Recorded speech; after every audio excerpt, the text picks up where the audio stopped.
Can't stop me. Oh, oops. I don't know where all my visuals are and why this one is here.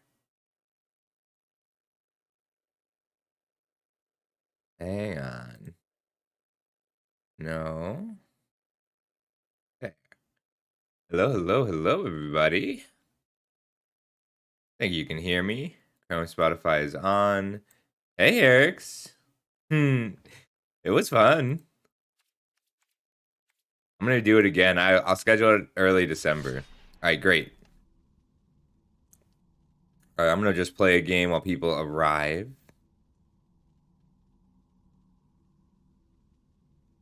Did I have Did I have drafts going in Brothers War? No. Oh my god, the decay is real. I feel like I just climbed back up to 400. Did I lose one? I lost one. I was late. How you doing today, Herrix? We're not gonna have a ton of people today because today is a family day in America. But that also means that we'll get a lot of people who we wouldn't normally have because people have off of work and don't want to talk to their family.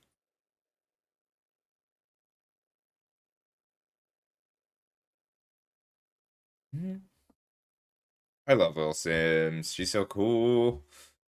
This whole album plays like a Disney princess movie. Went down Gil.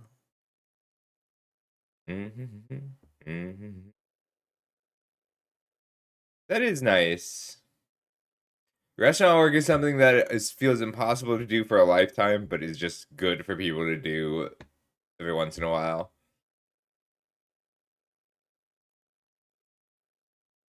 I really wanted to get a job at like a Korean restaurant and learn all their recipes, and they wouldn't let me.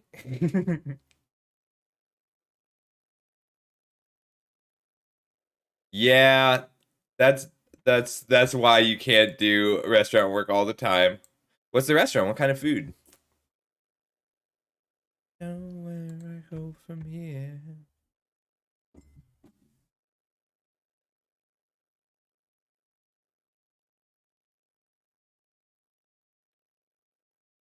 I want to listen to Bloom.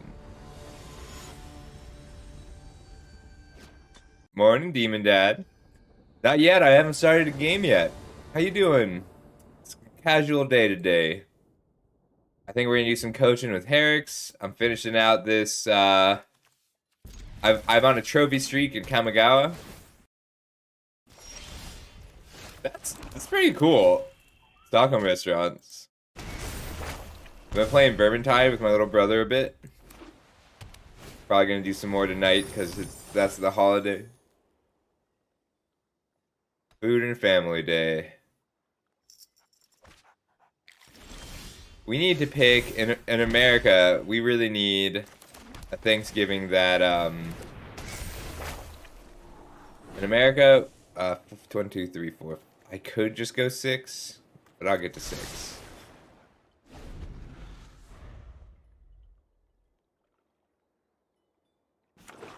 The difference between like if you rank food on a scale of 1 to 10, like getting from a 7 to an 8 is the hardest step. The set.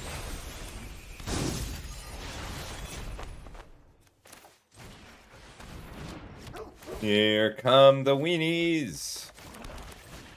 I'm gonna get down the chef. So this is a black-white value grind deck. It's got lots of cards like Spirited Companion, and then I want a ninjutsu to pick up my Road Captain or my Spirited Companion based on the type of game plan I want to play.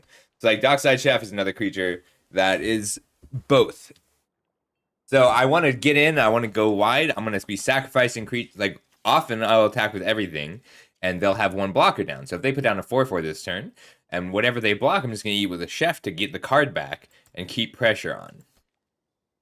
But sagas have a really interesting tempo to them because they go, yeah, I'm okay with that. So they just spent a card to kill a creature that has already replaced itself. Let's get down to just another source of mana. See what they do here.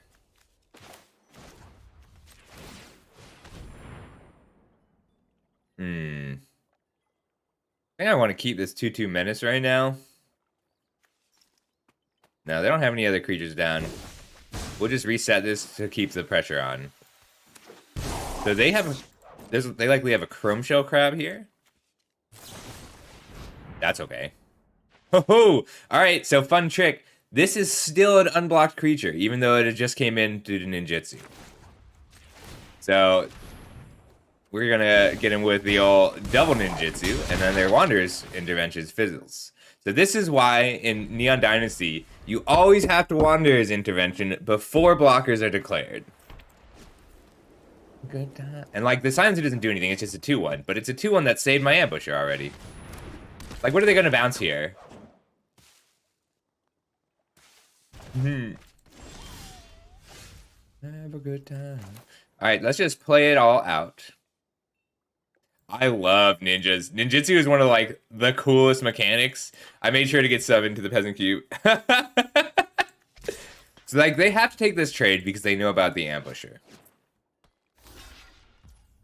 But I just want to keep them off balance because they're down so many cards.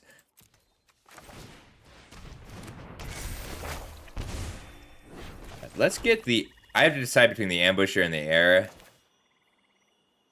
I'm just going to put down the ambusher, because next time I want to Imperial Oath. Yeah, people will concede to good ninja moves. That's... I like ninja tricks. I'm in a good mood today. I put out a study not too long ago that said the key to happiness is practicing gratitude. That's why I think I like Thanksgiving in theory. I just think that we did the American thing and came up with a great idea that we just executed on the worst possible day.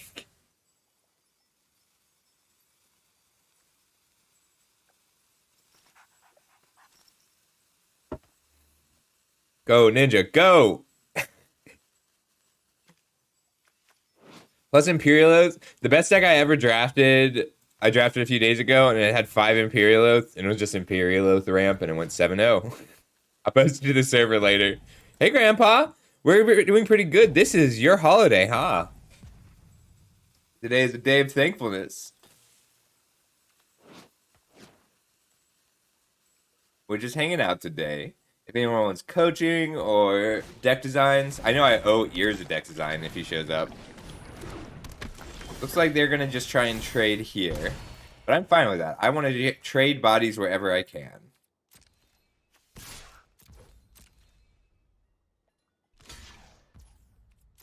We're just... Especially for a card like Acquisition Octopus that yields more cards over time. So what they need now is something like a reality chip. Now the question is, do I want this Okiba Reckoner Raid? So, next turn I am attacking for 7 and they block 2 of it. So that's 5, puts them to 9. The following turn... Oh. That's a very different deck, though. Because then you go turn 1, Steplings. Turn 2, land, attack for 2, Steplings. Turn 3, land, attack for 6, Steplings. And then fetch land. And fetch land turns into 20 bonus damage. It's okay. I was going to talk through how that Okiba... It was only worth keeping the Okiba Reckoner raid if we... That's right. Well, if you drafted Zendikar, you could have had the Steplings. Or the actual fetches. Zendikar had the 5 off-color fetch lands. I'm feeling pretty. Let's do Melancholia. So this is a pretty slow hand, because Michiko's Reign of Truth is more of a combat trick than an actual permanent. A very strong combat trick. She's like, first pick your portraits of Michiko. But like Restoration by Ganjo and Searchlight Companion give me a lot of ability to recover against really anything but the strongest ninja decks. So this becomes a 2-1 that draws him a card, I'm in trouble. But yeah, we're okay. So in an emergency, I can channel this Touch of the Spirit Realm. So I think this card is actually a Housing Constructor right now, because if you turn 3 Prototype, your 3/3 with Lifelink and Ward, you can wait for the Ward trigger to resolve and then blink it. I'm just going to take this. I'll blink it if they put in a Disruptor. Questions from the lady, she's shaking her head from left to right and then up and down and left to right again. Hmm. I really wanted to pitch this Michiko's Reign of Truth to my Restoration of Iganjo to get it for free. So I'm going to put down the Searchlight Companion this turn. Evolving Wilds... Shoot. It was in Rise. It might have been... But Zendikar had other ways to recur lands. They had stuff like Ruin Ghost. No blocks. This is scary. This is a really scary start from the Ninja deck. Ooh, yeah. Might deal with that. Oh, I have to get this Restoration flipped. So I'm going to go to 9 here before I can do anything. But then I get to recover pretty well. And I'll pitch the Dockside Chef just to recur it next turn. But what I can do is Network Terminal, attack, ambush. Oof. Alright, so they had a perfect hand, perfect curve. They've used all their mana every turn. But that means that they're out of cards. Which means that if I can survive here, I'm okay. It's a big if.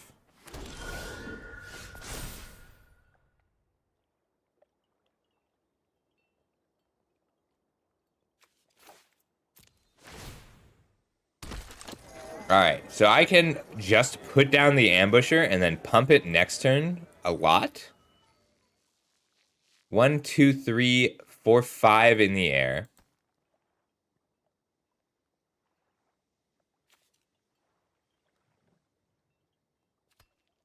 I can also put down the terminal. Alright, how am I winning this game? I am getting a massive Mugatai Ambusher with this Michiko's Reign of Truth. I need to make sure I have enough relevant permanents in play when that happens. 1, 2, 3, 4, 5. Alright, I'm just going to play my Ambusher. Because this doesn't do enough. I was up ahead, no one could have chased me going. Hang on, 1 sec.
The only time I'll answer a call from my parents during a stream is Thanksgiving. I was up ahead, no one could have chased me. Going high speed, didn't feel a thing would change me. I love those cards. Zendikar was such a well-designed set. It felt great. Like, that felt like a big turning point in Magic, in a good way. Feel a thing would change me. What a lifetime, nothing lasts forever. All is gone now, should have seen it coming my way. Alright, so the question now is, do I just keep putting out threats? So they've got 3 in the air. If I swing with both of these, this has Vigilance. They probably put this here. I go to 14. Alright, I'm still very much in it, and I don't have to decide what I keep right now. But if I take out this Nezumi Blade Blesser, Alara was like such a different environment, but Alara felt like great traditional Magic. And Zendikar felt like, oh, this is different. It felt like a turning point in how the game was played, which is just cool. All right, I'm still varying this game because I'm gaining 8 this turn. We took out the Death Toucher, which that was a little bold, but I got to grind my way back, and I can do that because here's a flyer. And it's a flyer that leaves tokens behind that I can eat with my Dockside Chef. So on cards, I'm okay here. The problem is these flyers. But as long as I can keep them at bay, we're okay.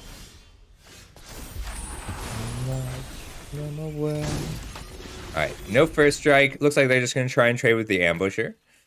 Maybe double block here.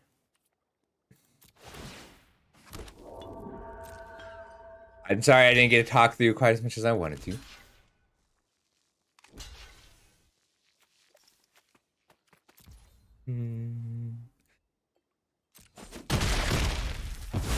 What's F? Ooh, Lion Sash, life gain. I'll take both of those.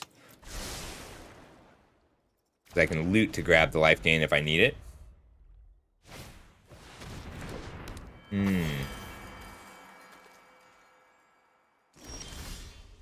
So the ninja deck is spectacular early, but if you can disrupt their tempo, things will go into your favor very quickly.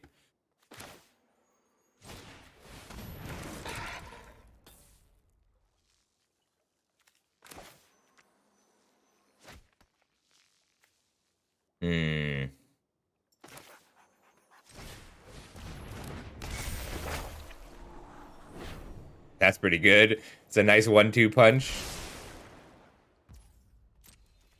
7-7. Lots of 2-2s. And if I... Yeah, that's fair.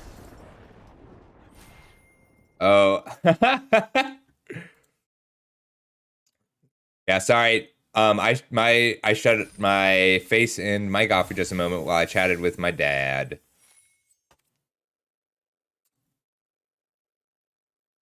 Sure thing, Demon Dad. I always like when you redeem a song because it's never something I've heard and it's usually interesting.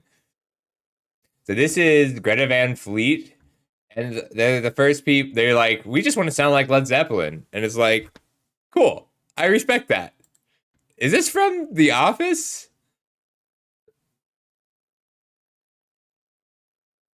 I have more than one dad, Demon.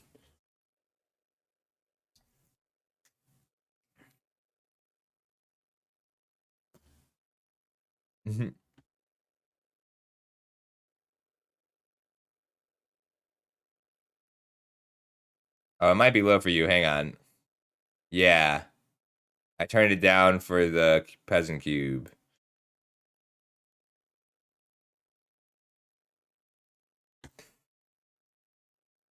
Like, this song... This sounds like Led Zeppelin. Like, it's kind of wild. His voice sounds like Led Zeppelin.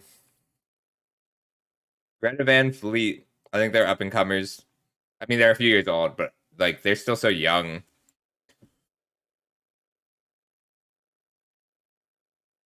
Like, I don't know anyone else who I can say sounds like Led Zeppelin. Other than Led Zeppelin.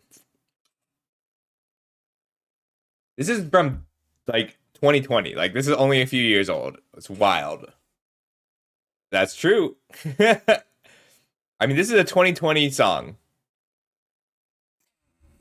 And, like, I just miss classic rock. It's just nice to pop up every once in a while.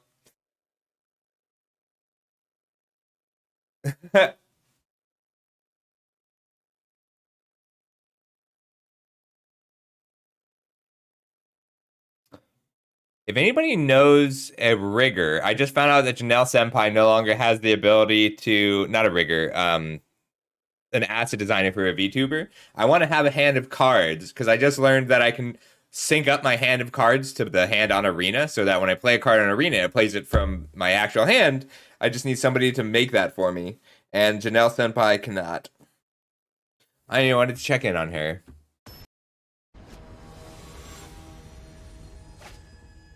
I gotta do that before I forget.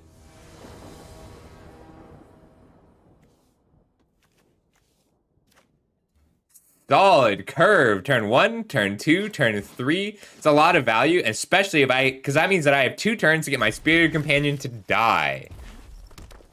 I just want, like, I can't afford a whole new model, but I feel like I need to keep adding assets just because it's fun.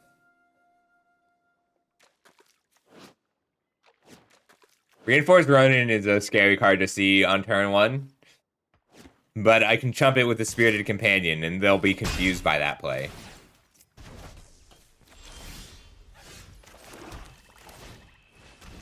So the reinforced Ronin is interesting. It's just an interesting, well-designed card because it is a samurai, but it's attacks of 1 red every turn to keep that 2 power in play, and that ends up being a lot as time goes on.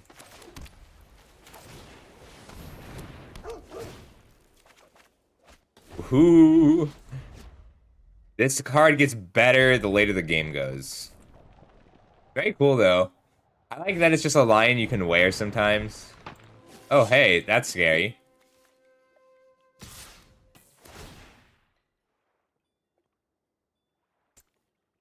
I think I have to keep this from hitting me so that you are already dead at next turn.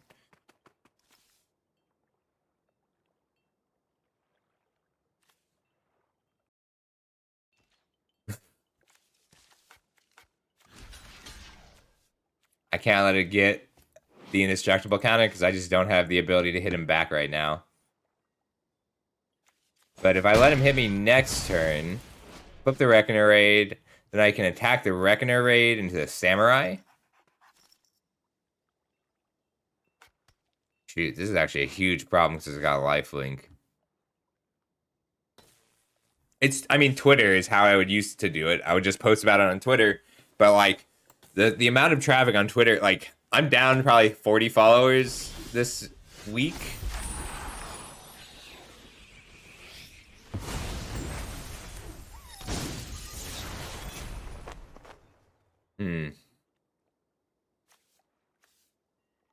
Let's just get this flipped.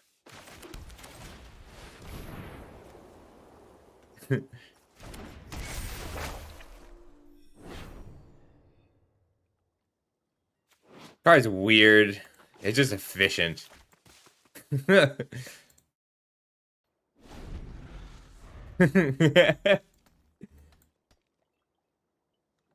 Morning, Taxu. How you doing today? What are you up to for Thanksgiving?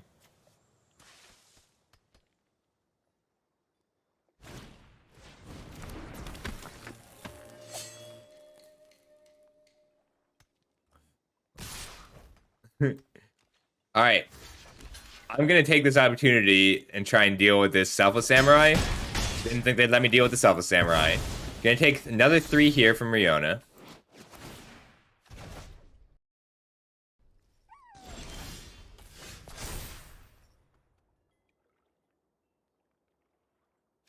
Alright, since I drew a swamp, I want to pitch the swamp instead. We'll just pick up my Spirited Companion, get that value going. So the red-white deck runs out of steam. If I can just live, I will win. There's a big if right now. Very big if. But this Lion Sash is going to help a lot.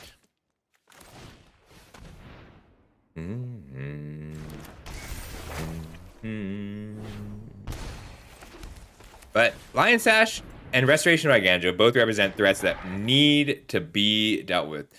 I mean, you should give them a lot of time, Herix, before... give them a few months before you can get them back. WoW is a card... or WoW is a game I knew that I could never start. I love that style of game too much. And I knew I'd never stop if I started playing it. Yes, we can. Can I kick it? Yes, I'm going to take 5. And then I'm going to... Can I kick it? Yes, we can. Can on. On. Alright. 1, 2. No blocks. Ha!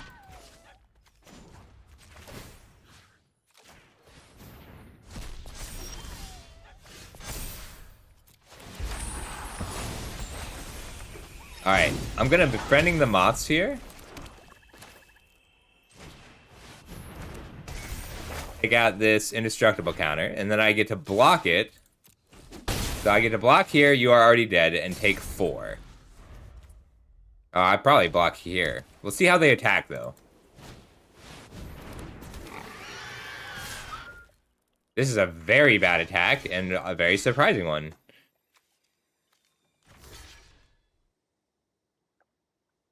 Yeah, this is a really bad attack on their part.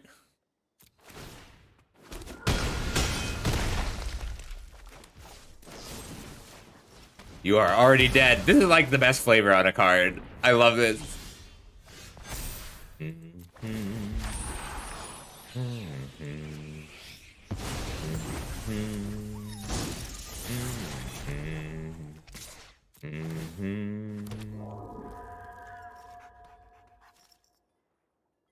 should have attacked here too. It's in the queue. Moonlight Sonata? Yeah. Yes, we can. Can I kick it? Yes, we can. Can I kick it? Yes, we can. Can I kick it? I have an artifact and an enchantment, so we'll just get down to Kami.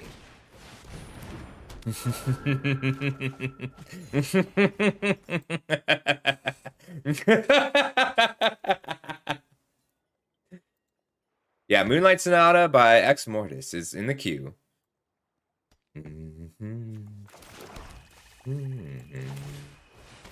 So like I'm at 10, they're at 12, but look at our board states. This is a big difference.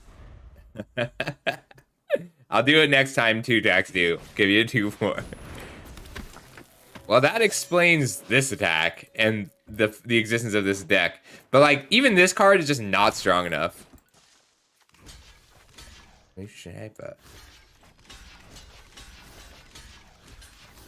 They kill that, we'll lose all 3, so we'll just block like this.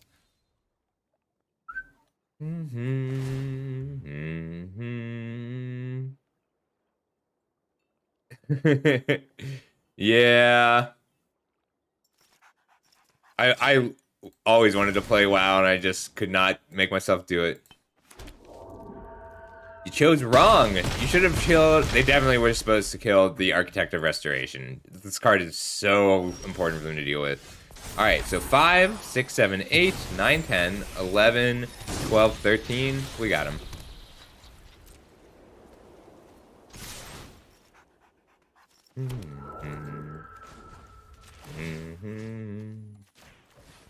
So 3, 6, 7, 8, 9, 10, 11, and 12.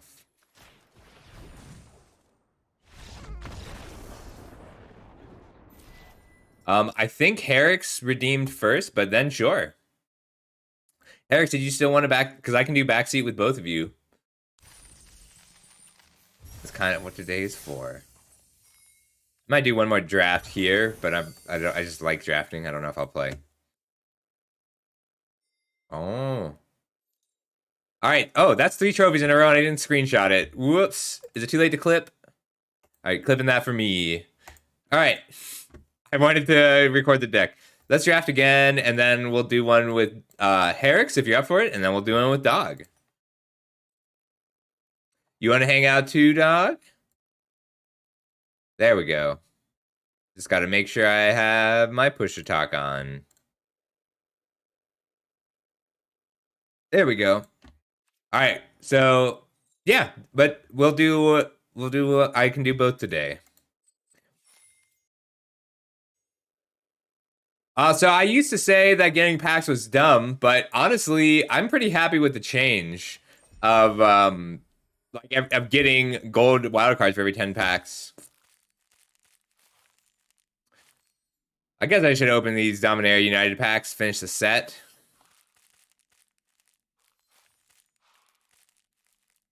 Oh, but you want to see something cool? I finished Kamigawa, so where's my vault projects? All right, 90% vault.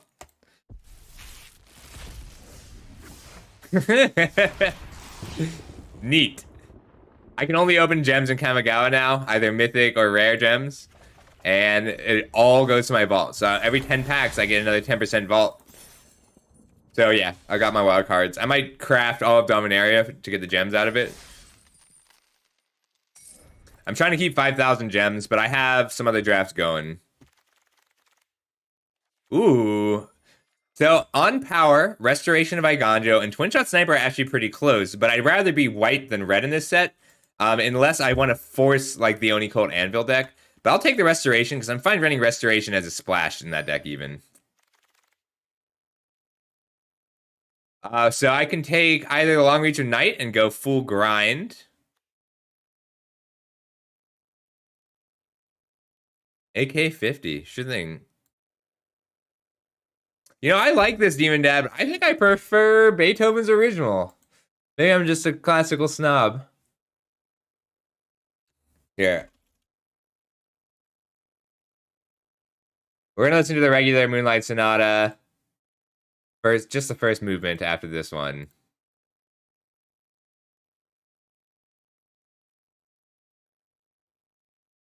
Hi, Demon Dad. Your next redeem is 3 songs down. I do like it. I think you should. I only think it's worth getting older packs taxed to when you know what you're looking for. I'm just gonna take Long Reach of Night. This already is the start of a grindy deck. So I could take the Tails and keep grinding. But this is a pretty weak pack other than that. So Tails of Master Shishiro, Dismal Backwater. But I like the junk grind deck. You want to either be very aggressive or very grindy. Second Long Reach of Night. 4 Saga start is always nice. You know, I pass a lot of artifact cards, but I think I'll get some back around, and Repel the Vile is the only card I'm interested in this pack. So I'll take the Anvil, see if I can get some of those artifact cards back, and just...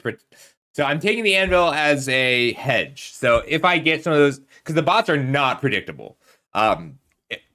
Which is kind of okay. I'm okay with how they did that. We're going to take Repel the Vile, or Runaway Trash Bot. This is a pretty good Trash Bot deck so far. I'll take the Trash Bot, because that goes into both of these decks, and I have not settled on a deck yet. Ooh, Ghost Shintai or Zeus's Many Journeys? We'll take the Journeys. Alright, so I did get... There's an Iron Apprentice in this pack, and a Mukotai Ambusher, and a Bamboo Grove Archer. I'll take the Archer. Alright, the thing is, if I get... I'm going to take the Scrounger, because I'll run it in either deck. No, I'm taking the Ambusher, because I'll run it in either deck. Because... Okay, I was going to say, because the pick 9 matters a lot. Because if I got the red artifact card back, I'd go into artifacts here. Because if the red artifact card were in this pack, then that would mean I get Sokens and Smelter in the next pack. But that's not what happened. So, we're going to go Soup. Soup. Artifact and Enchantment Soup. I like this deck. It's very strong. We want to be ramping into big cards like Tales of Master Shiro and... what's the other one? Imperial Oath. So, like, Restoration of Iganjo is a fine splash card because, so unlike Boseiju, who shelters all, you only need a couple planes to make this work, and then you can cast it off Grafted Growth.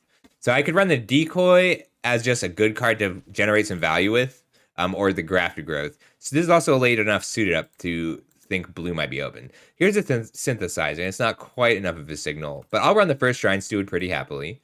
Bargain's not something I want to play. I'm going to pass a blue and a red card because I'm only junk right now. Safekeeping is a card I always want one of. Sometimes I want more. Hedetsugu! Ooh, so I judge the rares in this set. It's a pretty simple scale. It's, will you take me over Behold the Unspeakable? Because you can run Behold the Unspeakable as your only blue card if you have 2 or 3 Grafted Growths. But Hedetsugu is good enough just to be a bomb. Like, this is one of the few actual bombs in this set. This one's slightly harder. We've got Reckoner Raid, Touch of the Spirit Realm, Selfless Samurai. So if this were a player draft, I would snap up this Reckoner Raid, but there's a very good chance that the Reckoner Raid comes around, and as it stands, I'll get either Reckoner Raid or Scoured Barrens back. So I'm going to take this Touch of the Spirit Realm. You don't want a ton of removal in this set. Not like in Brothers War, you want every piece of removal you can get your hands on. I want this Sky Turtle. Circuit Mender is pretty close, but Sky Turtle gives you so much late game. And we know we're not running this Anvil. Then now the pick is Naomi, Fade into Antiquity, or Kami of Terrible Secrets. And it just depends on how much I feel like splashing. But Naomi is a lot of value. And she stabilizes your board really well. Second Anvil. Sunblade Samurai is great for... So if green or black are your splash color, you don't want the Samurai. You only want the Samurai if white is your splash color, which right now it is. And the Samurai is nice because you will always need one of these 2 modes. Both modes are relevant. I really like the first Befriending the Moths. After that, it gets a little difficult. Sunblade Samurai, I'm going to take the second Touch of the Spirit Realm. This card is good because both modes are relevant. You want modes on cards in this set. I normally would be very happy to see this, but I'm a little high on my fours and fives. So what I want is more Azusa's Mini Journeys to get me to 4 on turn 3. I'll take the suit. I don't want the suit, but it's relevant. It's a relevant card. Web Spinner's Cuff. Okay, so pick 10. I can take either Safekeeping, Debt to the Kami, or Web Spinner Cuff, but the Cuff is uniquely good in this set because nothing kills it on turn 3. It's just so hard to deal with, and then in the late game, it means that like the decks that are trying to punch through with flyers, like all the ninja decks, just can't. First Terrarium is excellent.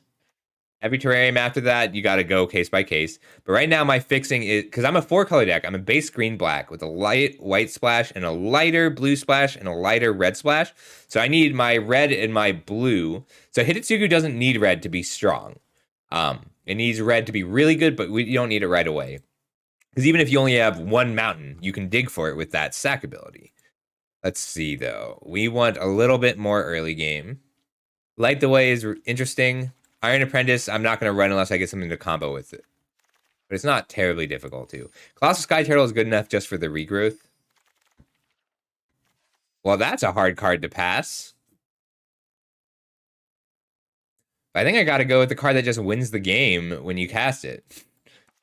Touch the Spirit Realm. So I'm going to hope to get a Touch the Spirit Realm, an Era of Enlightenment, a Dismal Backwater, or a Tanuki out of this pack. I am passing the Atsushi. If there weren't a stronger card in there, I would take the Atsushi. Twisted Embrace is just strong for me right now. Twisted Embrace is better than Intercessor's Arrest because Intercessor's Arrest can be removed. I need early plays. Virus Beetle is an early play. I want this Network Terminal too. But Virus Beetle just holds the ground like we want it to. Rugged Highlands or Leech Gauntlet. I love the Virus Beetle. Just an archer.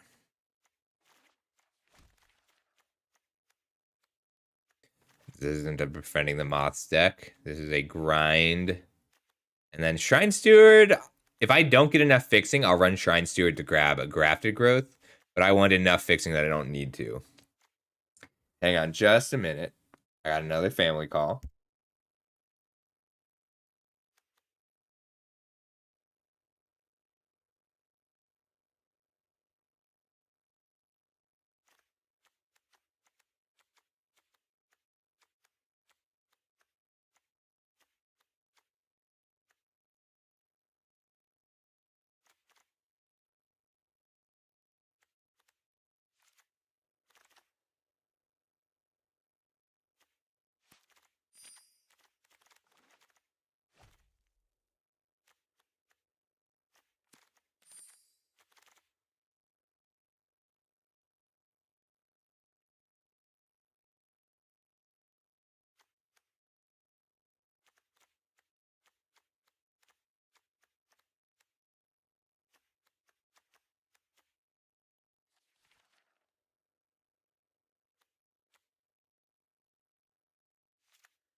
Hey, Domino.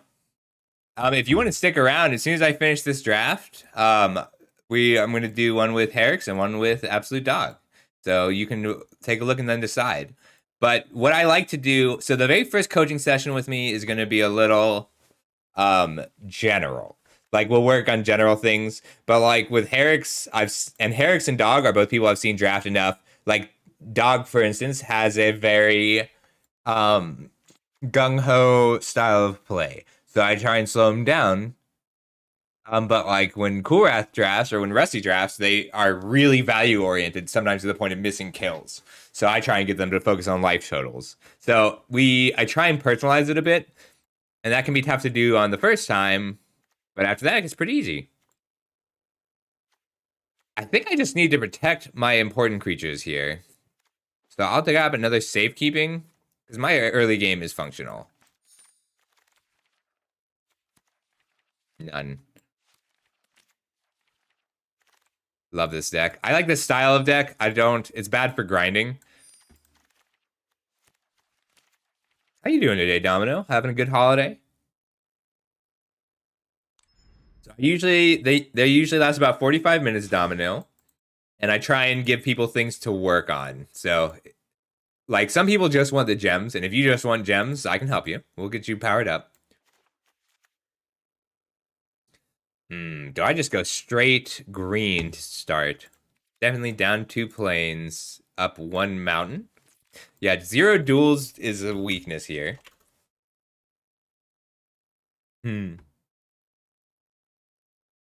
By the way, did anybody get gems from the peasant cube? They told me that it might be delayed a bit because of the holiday. Because they do it in Mirage. We'll do a Mirage Mountain. I don't need a Zanny to feel better. All right, removal. So removal's kind of bad in Kamigawa. You need some, but like in Brothers War, only 3-1 people. So not every 3-1 person got gems. The top, it went to breakers. I am still talking to them about getting more people gems. So, all right. So geothermal Kami is a cool card, but you need combos with it, and I'm a little light on those. My early game is solid. I think everything is an artifact or an enchantment. I've got 2 Season of Renewal and Naomi. It's a good idea to know how many artifacts. So 7 artifacts and a lot of enchantments, 14 enchantments. How am I winning? So I'm going to win by either grinding them out with Hitotsugu value, Seasons of Renewal, and Colossal Turtle as in a loop. Or, no, that's pretty much it. So I could get enough mana to use the Bearer of Memories, or Return to Action is actually a solid trick here because I can hit a Virus Beetle or one of my Long Reach of Knights. But also the lifelink is going to be relevant. I don't have enough ways to take advantage of the Papercraft decoy. I want this to be 16 lands because I've got 2 terrariums and a Grafted Growth. But Jameshi, I can tell you if you were supposed to get gems. One sec. Because I think top 4 get gems. They might be waiting on me to do a thing.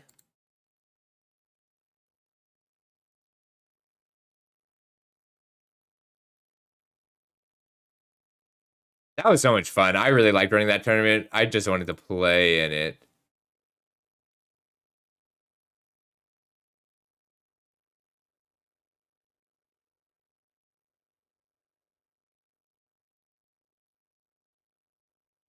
Got it.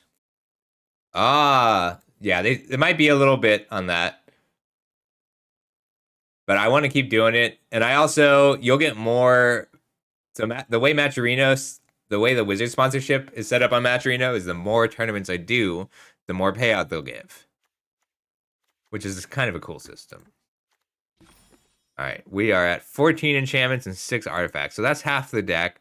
So I do like the trash bot in that deck.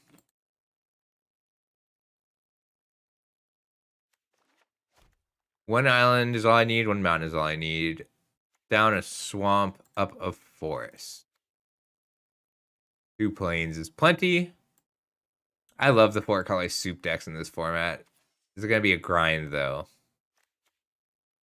fair. All my 4s and 5s are so good and modal. I kind of Season of Renewal. Season of Renewal is how I win, though. I guess I got Return to Action. It's just my worst 2. 70 other ways to gain life without Return to Action, though. Just as these as mini journeys. No, I think I need that. Maybe 1 Terrarium. Hey, Duo. How you doing?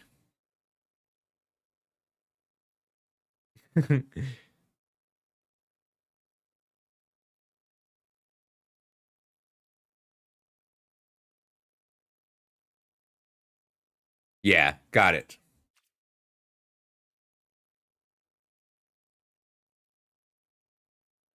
Yeah, the only reason I got it next time to split it into brackets.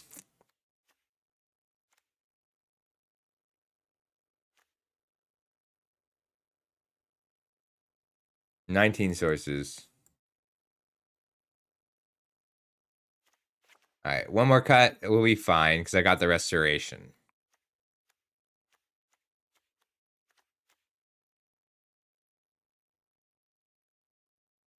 I think it's just gonna be the ambusher.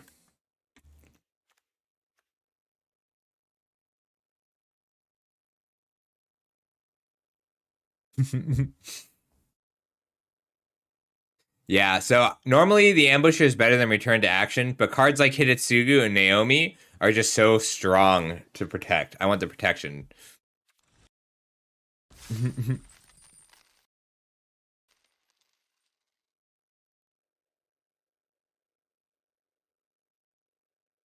I miss Draft Club so much. I've not been able to do it. I'm on 3 trophies in a row, and I've only gone up 400 ranks. All right, hey, Herix, are you ready? Do you want to do a quick... Oh, you're in this chat. I see you, Herix.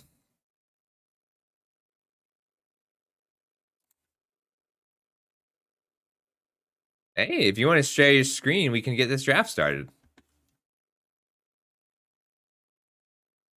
We might only do 1 match, maybe 2 matches today, depending on time, because I want to make sure everyone gets the time if we're going to do 3 sessions. So this is a set that I'm kind of excited for, this draft, because I've learned a lot since my last stream. Mainly that white's bad. Who knew? I did not expect white to be quite so bad.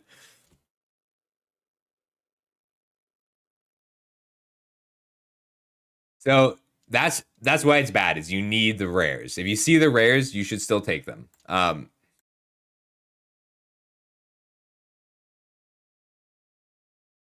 Hang on one sec. There it is.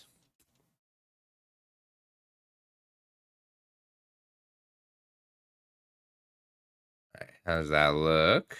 Let's fix view a bit. There we go.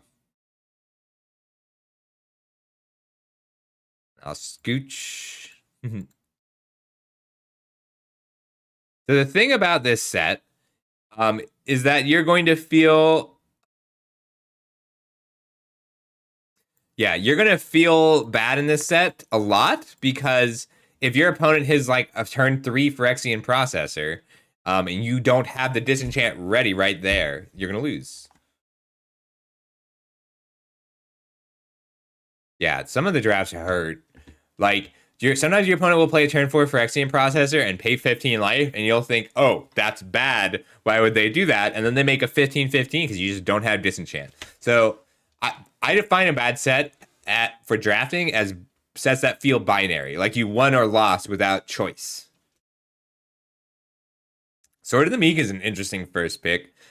So one thing that surprised me is unearthed cards have overperformed. Every unearthed card is better than it looks. But like you could take Sword of the Meek here and just pick up more Scrapyard months later. This is a very weak pack though. So Sword of the Meek keeps you open, and Gnawing Vermin and Gruesome Realization puts you hard into black.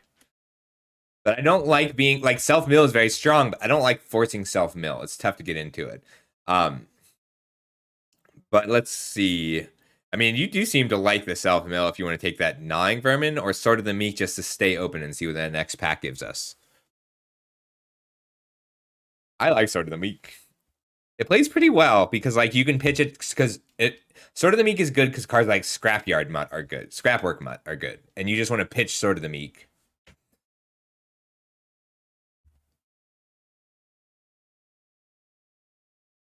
So Painful Quandary is a control card. So if you want to play Painful Quandary, then you're going to have to draft hard around it. And I don't know if you want to be that style of control deck. Static Net is very easy to splash, and Elsewhere Flask keeps you open.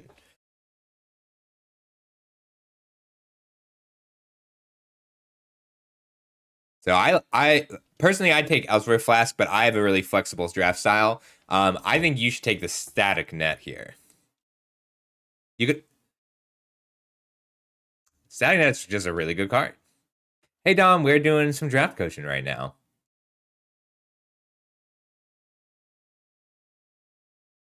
Oh, thanks, dog. I'll fix it.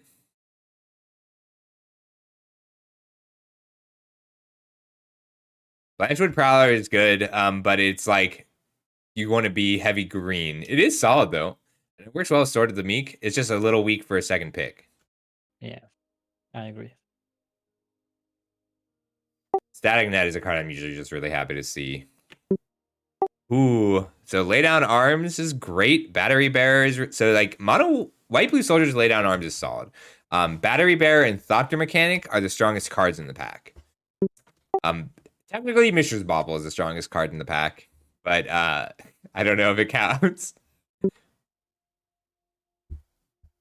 Like the problem with taking like a Thopter Mechanic here is if you end up blue-white soldiers, Thopter Mechanic isn't a soldier.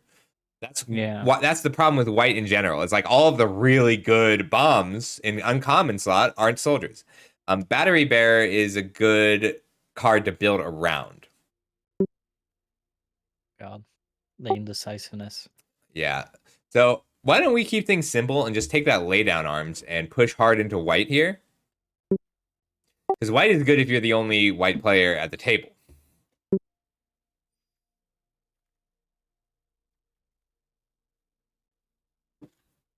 Quietest Spike is really slow. So I've not had a lot of luck in it with it.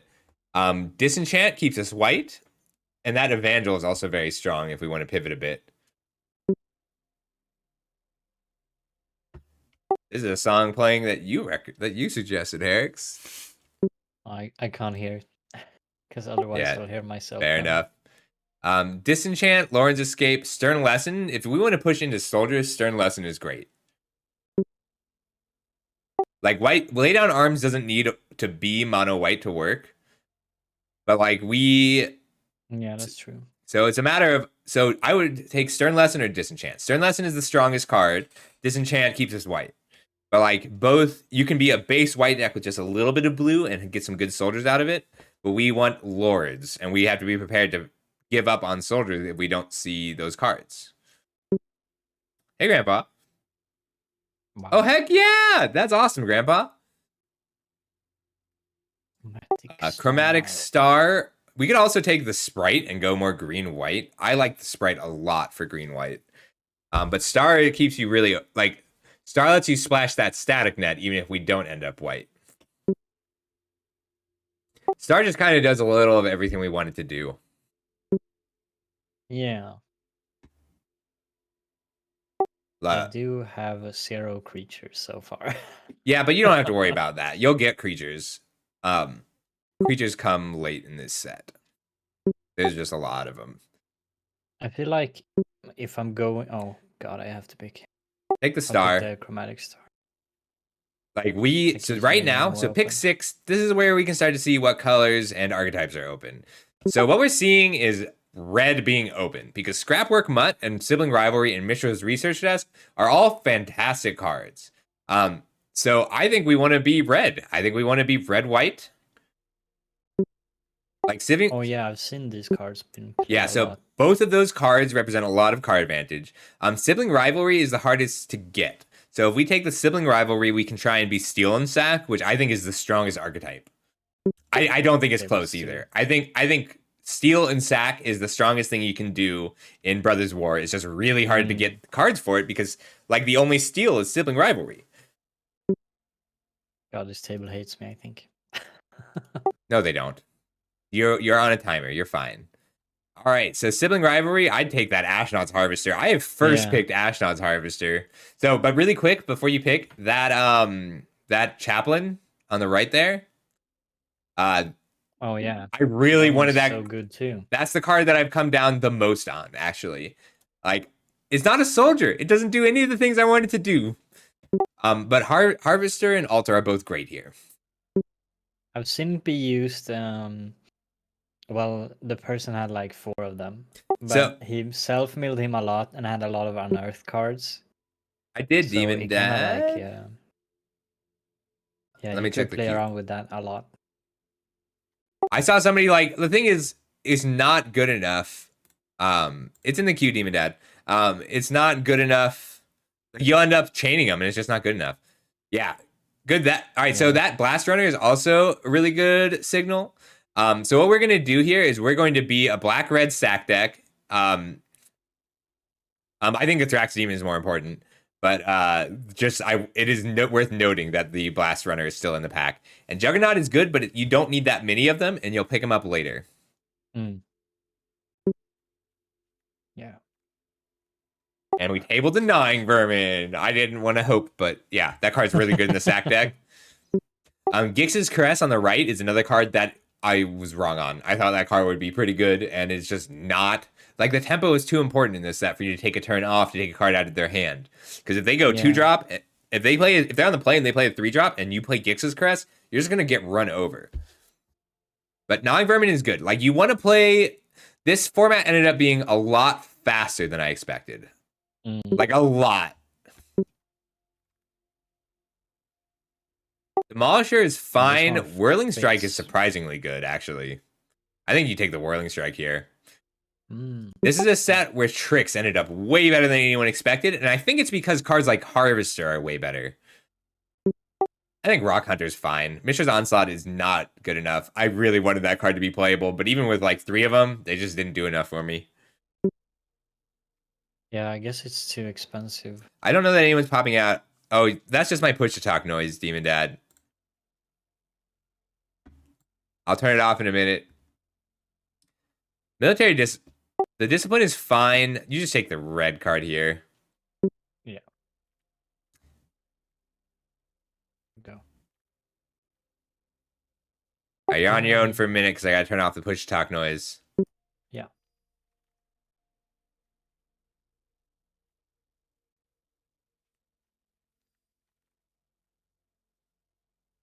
All right, I'm just putting it to voice activity because I can't turn it off right now. See, Harbin is a card that makes White Blue Soldiers work. But White Blue Soldiers pick it just for.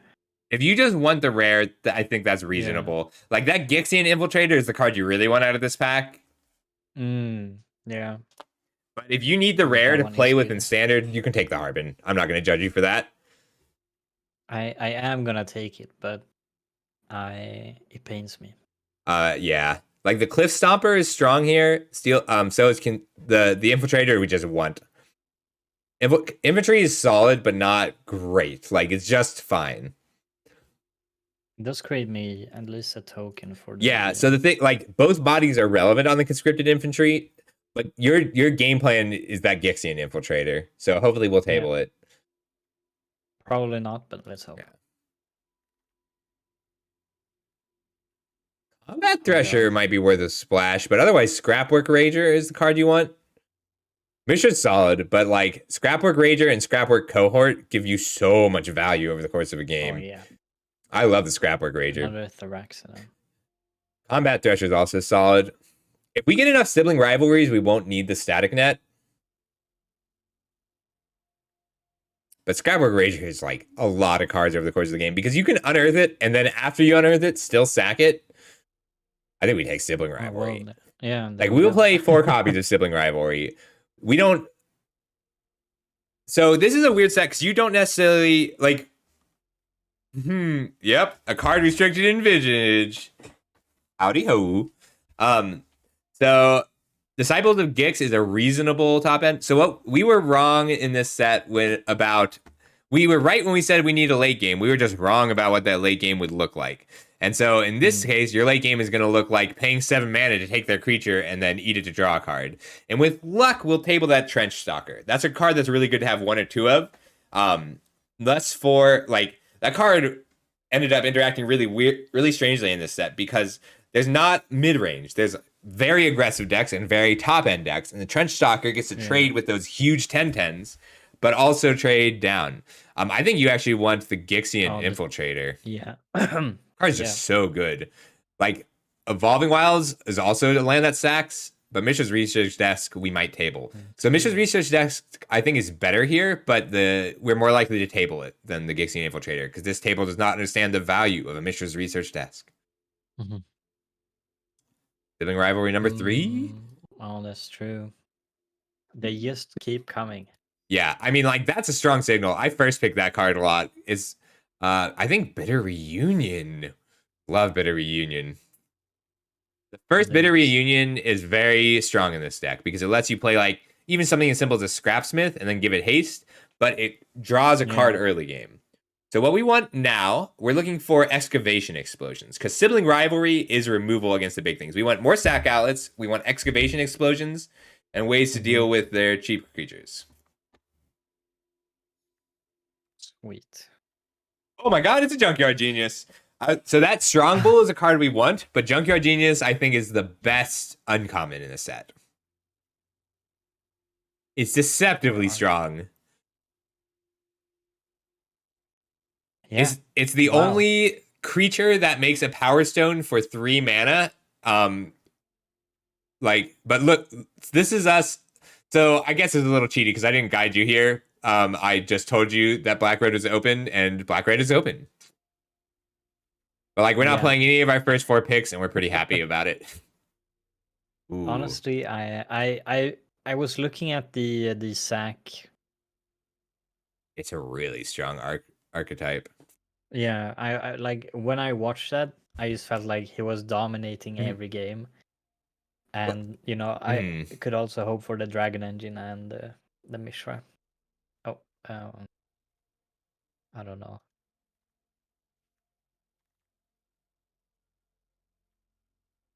All right, it's in the queue, Demon Dad. On this. Stone Retrieval Unit is good. We could actually splash the mass production. I just don't know that we need to. None of these cards are super prio anyways. No, like the infantry is fine. I think we just want the Thraxodemon. Yeah. Get that late game grind. Hey, Trench Stalker did table. Epic Confrontation hasn't been grabbed. That's weird. It is worth noting also that the Gixian Infiltrator did not table. So while Black Red is open, Black is not. Evolving Wilds. We want Evolving Wilds. Oh, you're right. Evolving Wilds is so good. It's a land that triggers your Gixian Infiltrators. I need more of them now. Ashnod's Intervention might be fine. The Demolisher is good, but like we're just not getting that much mana. If we had more Excavation Explosions, I'd be a little more interested. Dredging Claws is cool without being strong. Oh, that's the best red rare.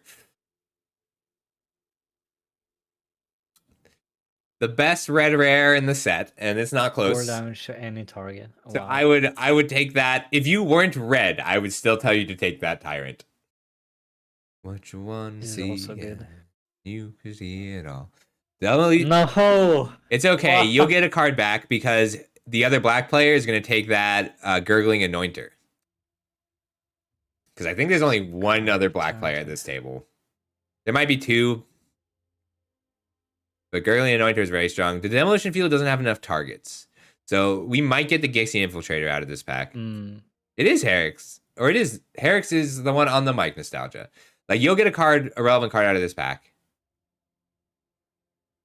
I'm not going to take that. We want 4 Sibling Rivalries is the question. I think we do want 4 Sibling Rivalries. I think 4 is the line. I don't know that we play the 5th. Yeah. We really want like a Pendragon Strong Bull, one more sack outlet to go with it. Blast Zone is also good. You have another Trench Stalker too. Yeah, I think Four Sibling Rivalry is great. We want Excavation Explosions if we can get them. Power Stone Fracture. That's what we want. Card's really good. Because you can, Another sack. yeah, you get to take their permanent and then throw it at them. It's a combo with Sibling Rivalry. I gotta scooch so people can see the number of Sibling Rivalries you have. This is a very good deck. 4 of them. This is a really strong deck. I'm missing a lot of Dragon Engines. I think we want the Strong Bull. Just one more sack outlet. So that one's important because, like, it's important to have one Strong Bull. I'm kind of glad we got it.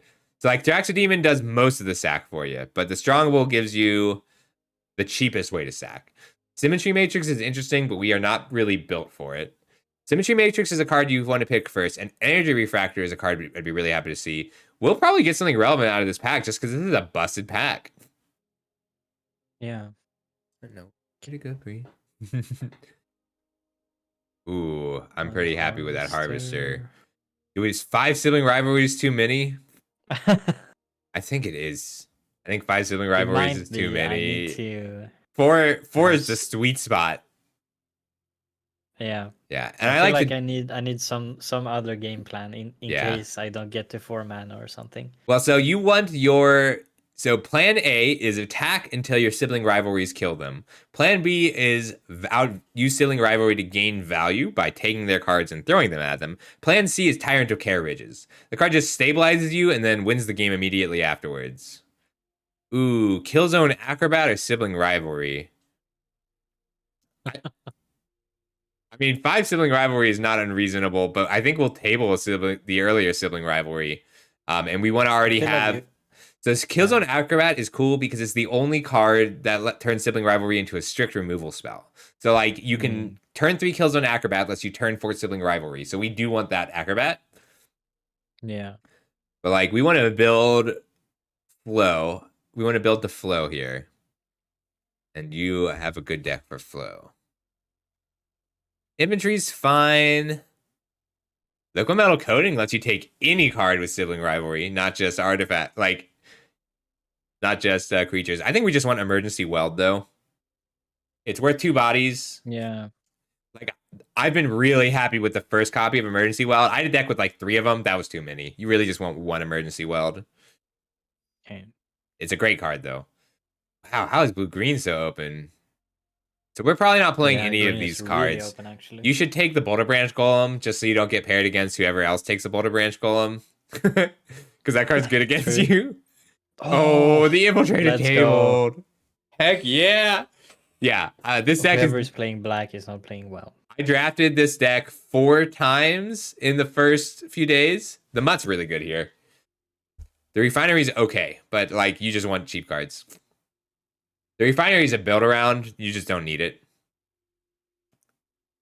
It's good if you get, like, enough Chromatic Stars and Elsewhere Flasks. You need that Unleashed Shell as much as we want the Bitter Reunion. Sibling Rivalry will usually do it for you. Yeah, my only complaint with this deck is we didn't get enough Excavation Explosions. I drafted this deck a lot on release week, you might remember. This and then green-blue, and neither of those did... Ooh, Energy Refractor. So Energy Refractor is nice. We can still splash white. I just don't know that we need to. Symmetry Matrix is a card that, like, you want either first pick or not at all. There's that Sibling Rivalry. I might as well do it. I think we run all 5. If I knew that all of the Sibling Rivalries were probably going to table, I might have. Yeah, I mean, I've literally first picked Sibling Rivalry. The card's so good. Wow. I can't believe how much white dried up. Like, we started in white and we just stopped seeing white cards altogether. Someone must have gone like a Soldier Lord or something. 5 doesn't... So, that's what we were just talking about, Alva. We were just wrong about... I was wrong about how this format would look.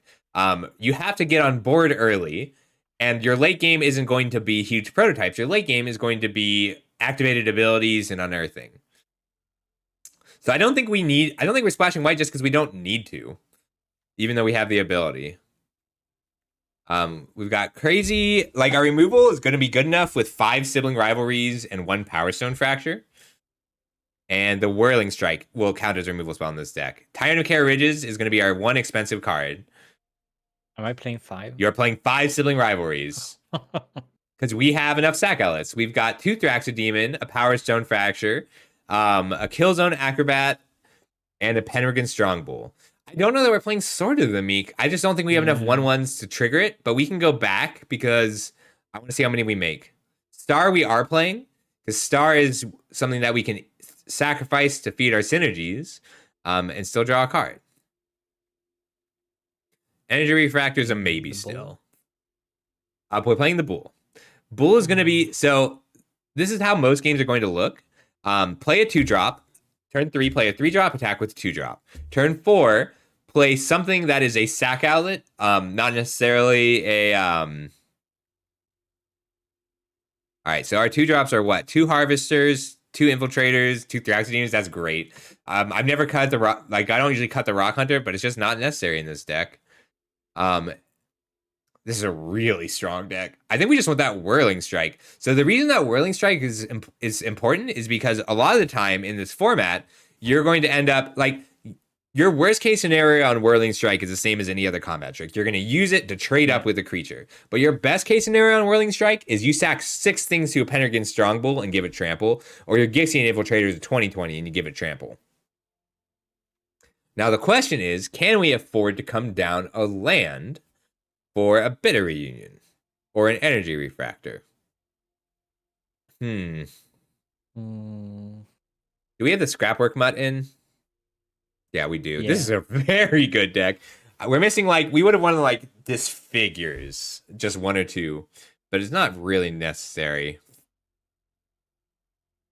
I love this deck. This is my favorite archetype in this format.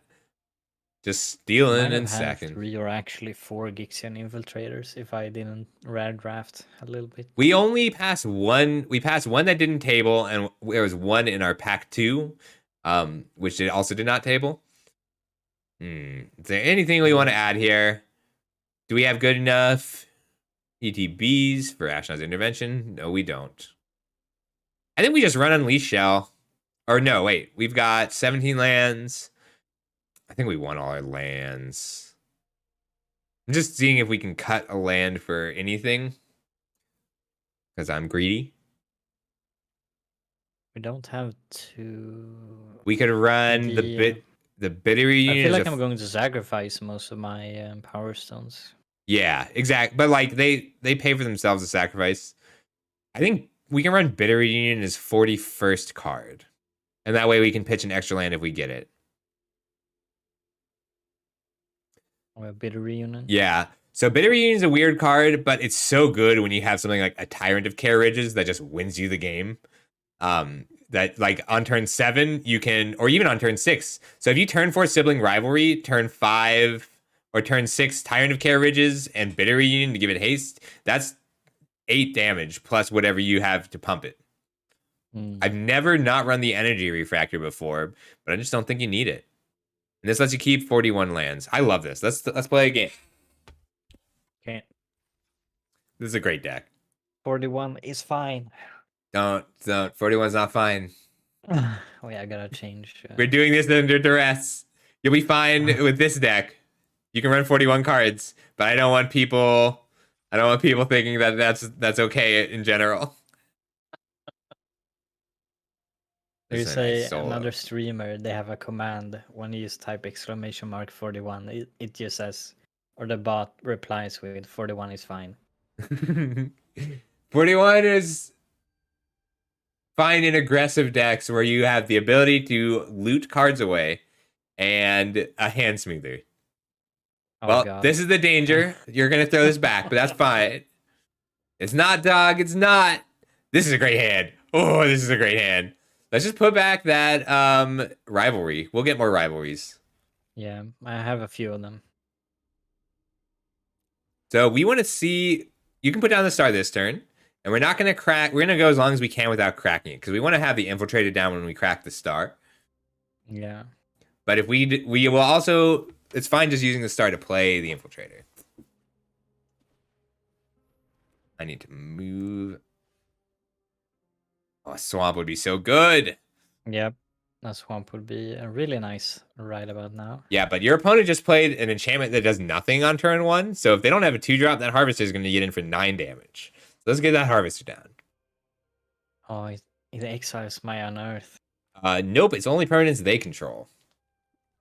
Oh, So permanents you control. Okay, that's a meticulous excavation is a late game engine building card. So it's super weird that they played it turn 1. Put down the harvester first. Because we still want to try and draw a swamp. But if we even just using it next turn means we can play a swamp if we draw a swamp. The threat of activation on Chromatic Star is so cool because you get to put down the infiltrators and then they're like, they can't block with their 1/1s. Well, yeah, it is a 2/1 after all. I used to be able to play guitar, something like this. Are they going to use the removal spell? They are! They use a removal spell on your creature that can be unearthed. Ooh. I mean, technically, but... I think you play the Evolving Wilds, crack it, and pass? No, we should get down the Infiltrator this turn. I mean, I should play the Infiltrator and then play Evolving Wilds. Right. It doesn't matter if we... Because if we draw a Swamp here off of the Chromatic Star, just autopay. Then we can play that this turn and then put down the other Infiltrator and crack it next turn. Okay. Yeah. I love the Infiltrator. It's so strong. Give me that swamp. Do have this soon too. Mm-hmm. That's like fine. Just put down both of your creatures and attack for 3.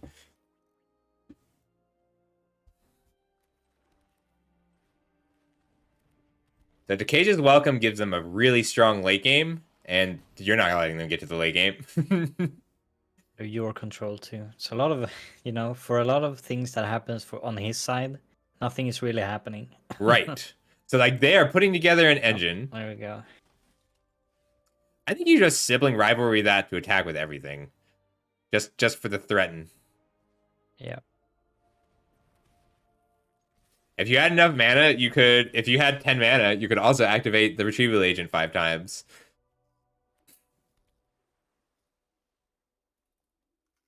Oh, that's true. That would have been funny. Non-basic Maybe land, that doesn't really matter. It's like trying to do a soldier deck, but yeah, like the soldier deck. Bad draw. The soldier deck is really hard to deal with. That's scary though. See if they attack. That's a good card.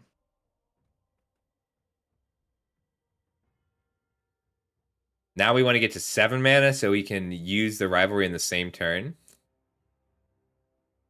I think what you do here is unearth your harvester. And then you're going to attack with it. See what they block, but they'll probably just block with the retrieval agent. And then you get to attack with the harvester and eat it with your demon. And then next turn you can sibling rivalry and eat it. So just attack with the harvester to exile something. Yeah.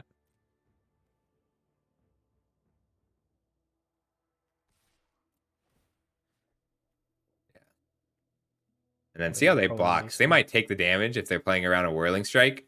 Doesn't really matter. They can't recur those. All right.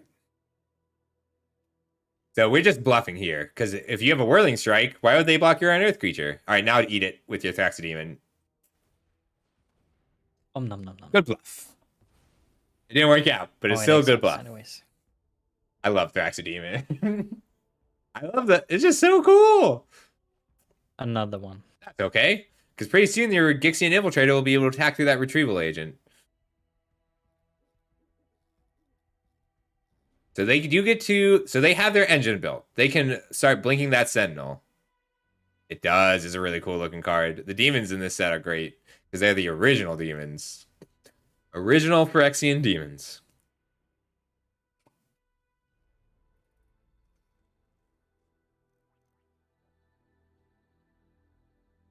So if we sibling rivalry here, we need them to play something relevant for you to actually sibling rivalry. But it's fine just Yeah. taking the retrieval agent and bashing them. You need one more land to take the retrieval agent and eat it with the Thraxodemon. The Thraxodemon is good because it's a 2 and a 2/2, but it's still an expensive use of that effect. Mm-hmm. But the thing is, the only thing you can draw, just take it. Yeah. This is a Kind of weird attack. See what they do. What could they have? Well, Ooh.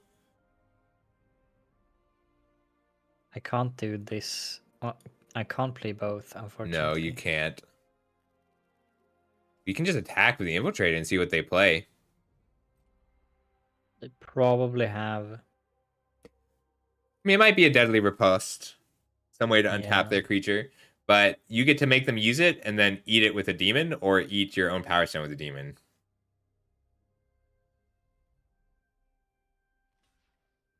Okay. Okay. Did you think Meticulous Excavation was instant speed? Oops.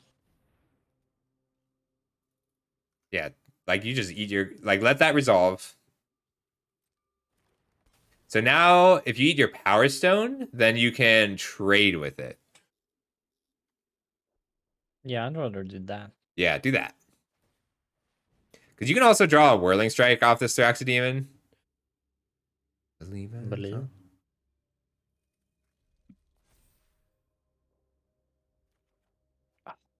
That's okay too. The missing land. But you're fine with this. You have another demon. You can, next turn, whatever they play, Sibling Rivalry, and then throw it with the Power Stone Fracture. No, I love you. It's going to make blocking difficult for them. Hey, Temmie. How's it going? Is Temmie on Smash? I hope Temmie's on Smash. How you doing today? We're playing... This is a coaching session. We're just playing a little bit of Black, Red, Steel, and Sack.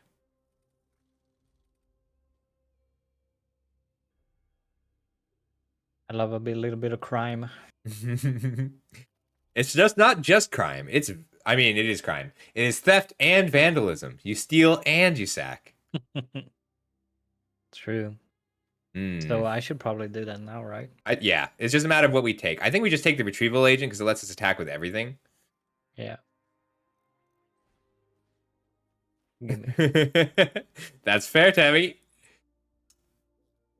I would love to see Temmie on Smash. Pretty good. It's a nice day.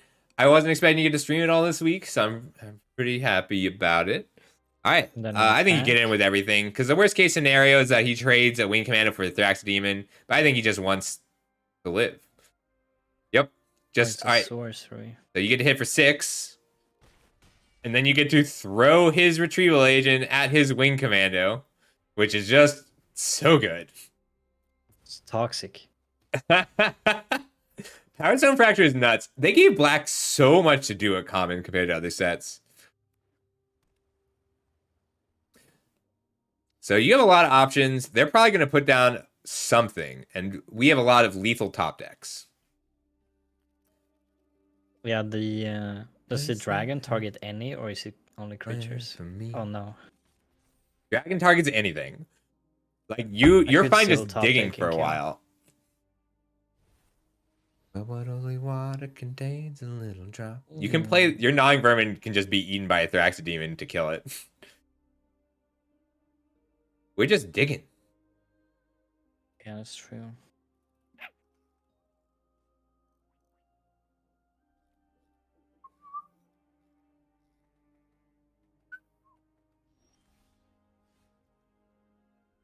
That's really good next turn. I think you just Gnawing Vermin now and eat the Gnawing Vermin because if you let them untap, then they can use Meticulous Excavation on the Thresher in response. And they may have like a Lauren's protection. Yeah, mill them. I want to mill them. Oh, you mill yourself. You've got unearthed stuff. It's the danger. Do I mill myself and hope You I hit you mill an earth? yourself. Like your cards on top don't matter. If you mill like a tyrant, then you mill a tyrant. You weren't going to draw it anyway. Who lands? All right, and then eat the gnawing vermin now, and that way you don't have to worry about them. About it, like if they want to use a Lauren's escape on this combat thresher, you're fine with it. You still draw your card, yeah. You just don't want them to be able to Lauren's escape on attack. Because they want a meticulous excavation, start blinking this guy. That's so slow. And all you have to do is hit something like a Junkyard Genius. I should just play the Junkyard Genius. So the thing about Junkyard Genius is there's a lot of text on that card, but it gives menace and haste. So that means that they need 2 flying blockers just to stop the kill zone acrobat that you're attacking with.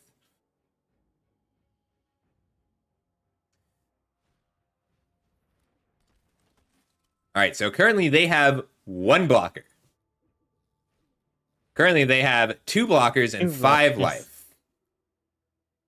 On my train, yeah. My little train of thought. So Killzone Acrobat, with a land, you can activate the Junkyard Genius twice, which means all of your creatures are lethal. Just put down the Killzone Acrobat. Right? Yeah.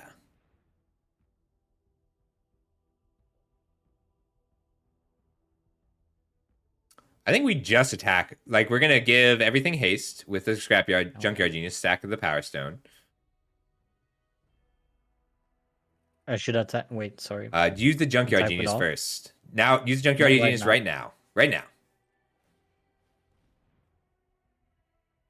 All right, so let's think about this for a moment, because the Killzone Acrobat is lethal by itself. But if they have a removal spell and they kill the Acrobat, then they still double block the Thraxodemon. And if they double block the Thraxodemon, they gain a life. Yeah, we're just attacking with the Acrobat.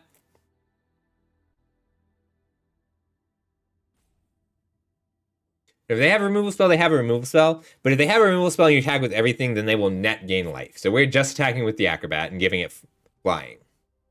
I am so infinitesimal. Are you playing, is it Artifacts in Draft or in Constructed, Temmie? Because I would love to see your Is it Artifacts list in Standard. I was trying to get something together with the Enthusiastic Mechanaut.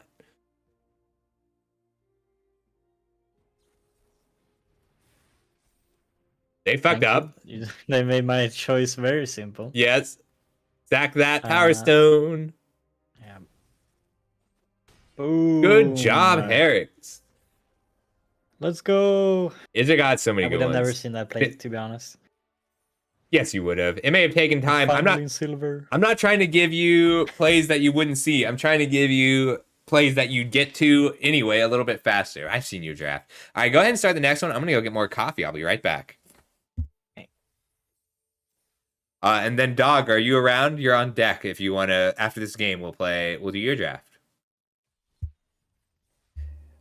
You got this. I'll be right back. Yeah.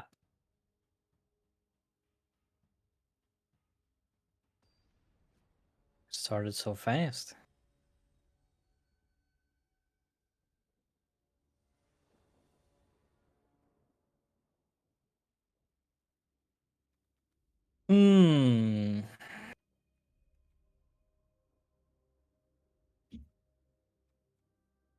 I mean, it's not the most exciting hand.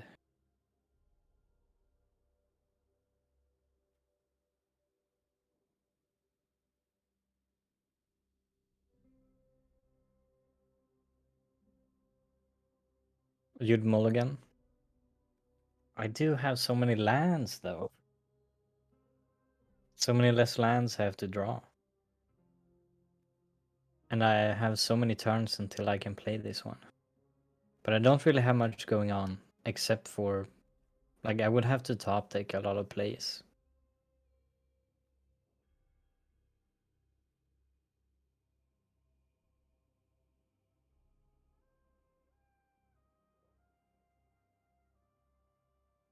Also, this one is 4 mana.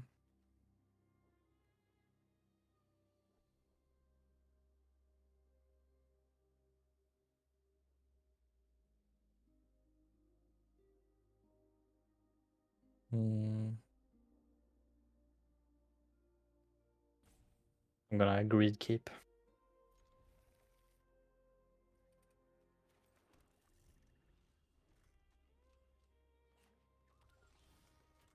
I've been punished.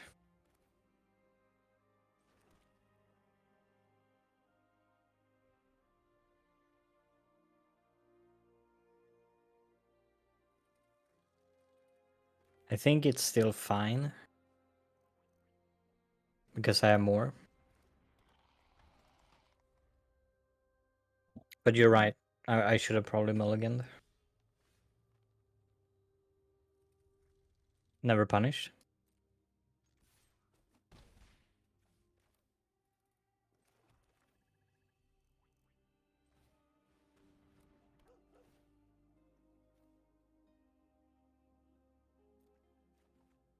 Always punished. God damn it. Oh god. He has a black source. Oh no. Oh my god. I should have mulliganed. I should have mulliganed. Look at the top 4 cards of your. You may reveal. He has 4 mana right now, so it's gonna take him at least 3 turns. Can't really do anything either. I mean, should play this first. The elusive land.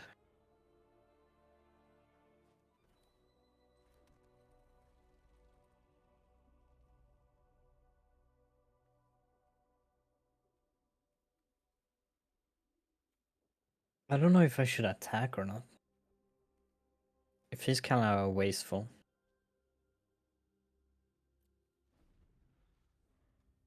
Dying 2-4. Yeah, I agree.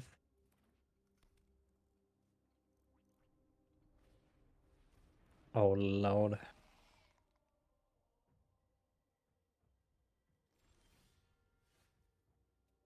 Well, so far I've only drawn lands, right? I drew this one too.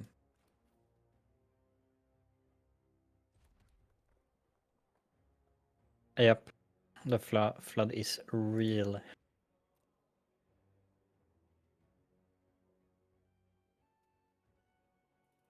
I don't see a real great use for. Yeah, I don't see. I don't have a way to deal with his board. Throwing myself when against him when he has 18 life is just stupid. Yeah.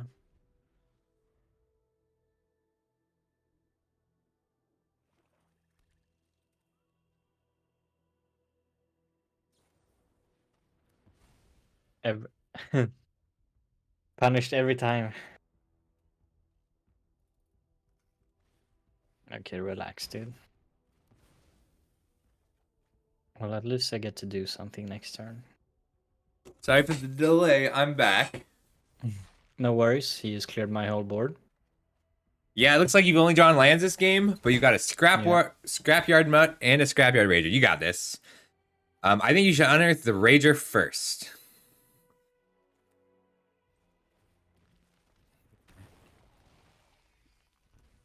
Woohoo! Let's see. Only I could do this turn. It's okay. Let's unearth that scrapyard mutt. Scrapwork mutt. Just turn the swamp into a better card. Yeah, I was debating throwing it against the Thran Spider just to get my cards rolling a bit faster, but It's okay. It's okay. We'll get this and get the vermin down. Mill yourself. We got this. Yeah. Throw. Watch it. So it's okay. We're gonna trap him here. We got this. So we're cracking for 4. That's 14. We have the strong bull coming down. We're going to take some damage. They don't think it's feasible for us to race this, but that's what sibling rivalry does. Because if they play like a 6 drop or a 7 drop, ooh, how much mana can we make with that? We've got how many creatures in the graveyard? Oh wait, 1, Just 2. 2. Yeah. That's okay. We're flooding hard, but we'll get there. Just take it. We're taking it because I got sacrificed. So if we sibling rivalry, they're Deathbloom Ritualist. They've got 5-6 damage coming back. So if we hit them for 4 this turn, so 4, 5, 6, 7. So we take the Deathbloom Ritualist, hit them for 4, puts them to 10.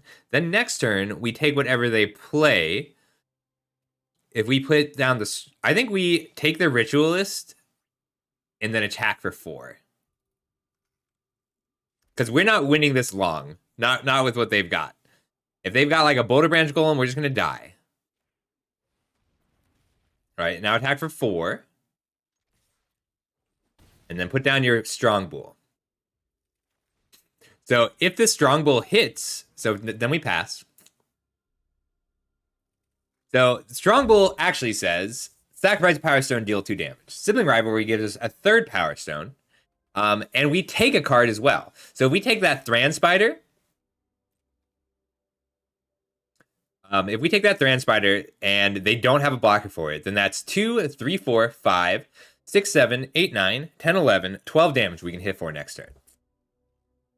So that's 3 Power Stones, including the Sibling Rivalry. So this is the advantage to flooding out like crazy, right? Yeah. But we're not dead even if they don't attack us here. Can't play that.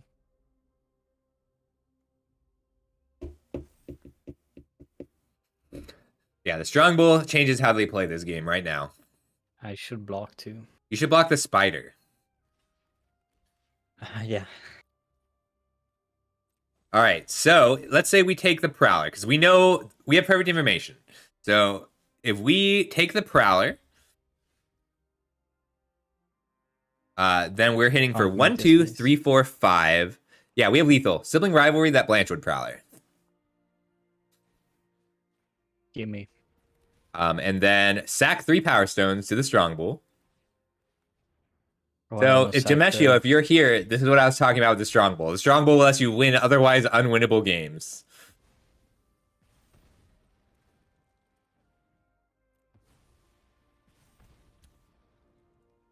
Can't sack anything else. Nice work. Oh, I love Penrigan Strong Bull. Like, it's one of the cards that makes this set work. Yeah. Yeah, the Strong Bull does a lot of work. All right, so I think you got this, Herix. My goodness. Yeah. What I want you to do, like I've said this before, count the damage you can deal next turn, because you're going to end up making a lot of, quote, bad attacks, because sometimes you'll be like, I can't win this unless I top deck something that lets me deal 5 extra damage. But you have 5 Sibling Rivalries and a Tyrant that lets you deal 5 extra damage. So keep that in mind. Use the Sibling Rivalries and the Tyrants to count how much damage you can deal if you draw those cards, because a lot in any given game you're likely to draw those cards. And then keep an extra land in your hand some of the time. Hey, Xyz.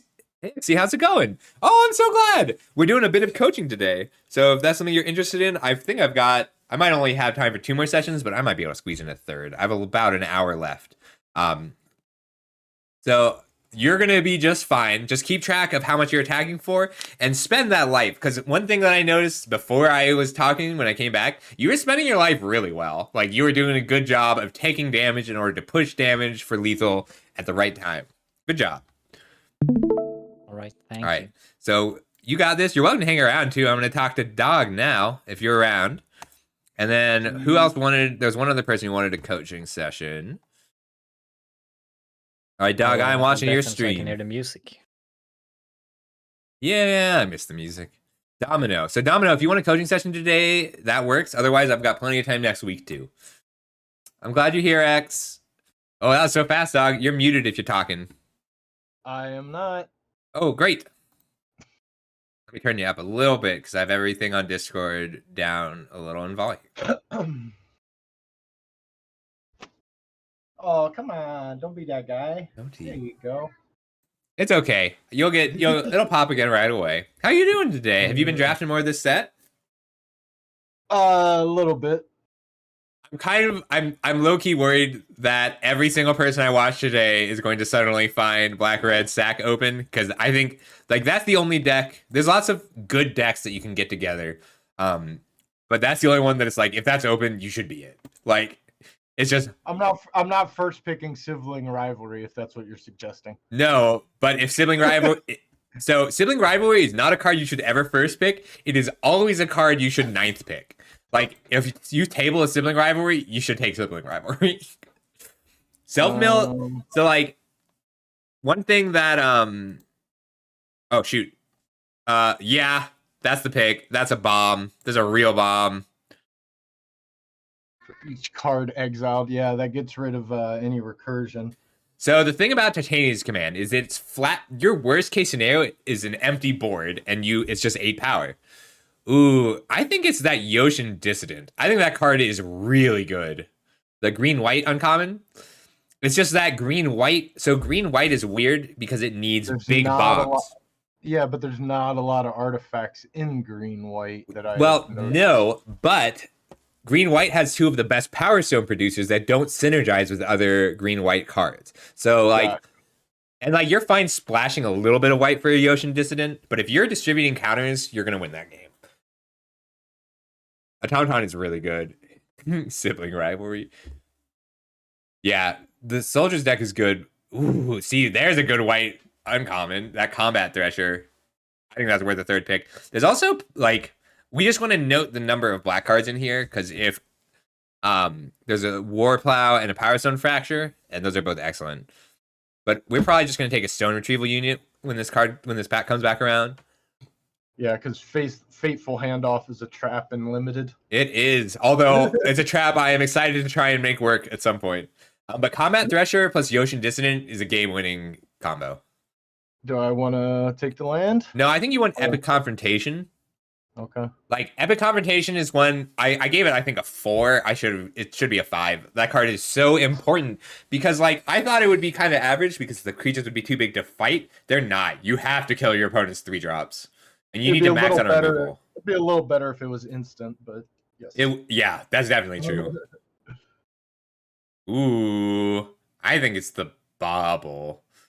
Like, being able to play a Yoshin Dissident. So the Bobble is weird because it does a little of everything, but it is a 0-cost artifact, and green-white cares about artifacts coming into play.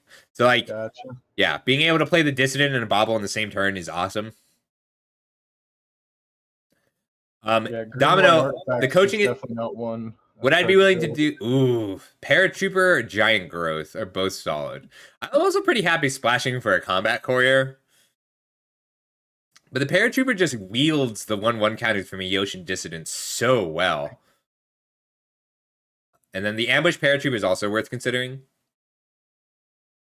Like, the thing about the Ambush Paratrooper is you'd rather have Argothian sprites in that slot. But, like, you're not guaranteed to get the Argothian sprites. So I'm going to take the Combat Courier. Yeah, I like that card. It's just good because, like, you don't need to be blue to play that card.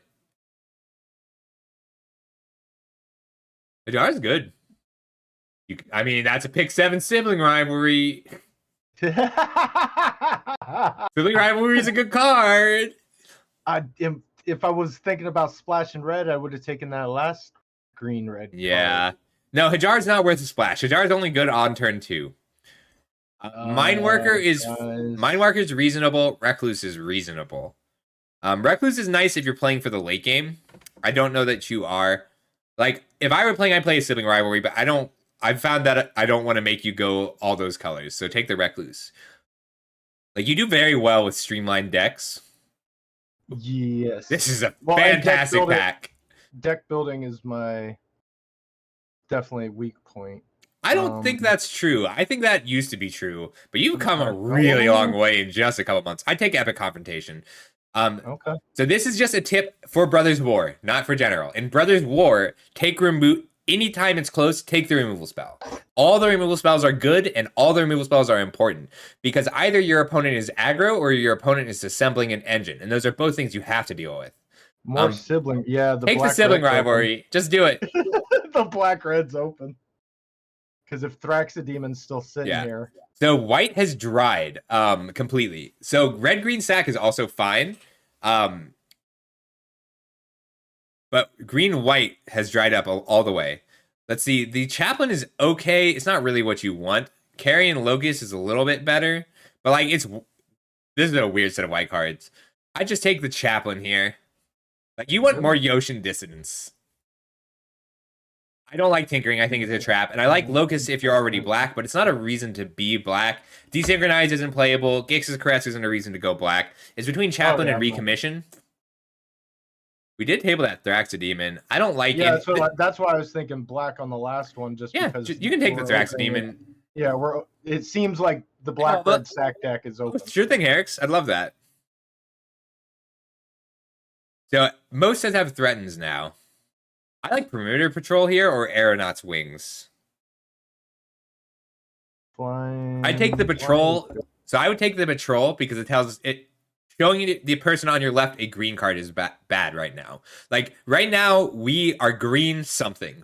Green is the only color we know. Take the Stone Retrieval unit. Card's good. Shoot.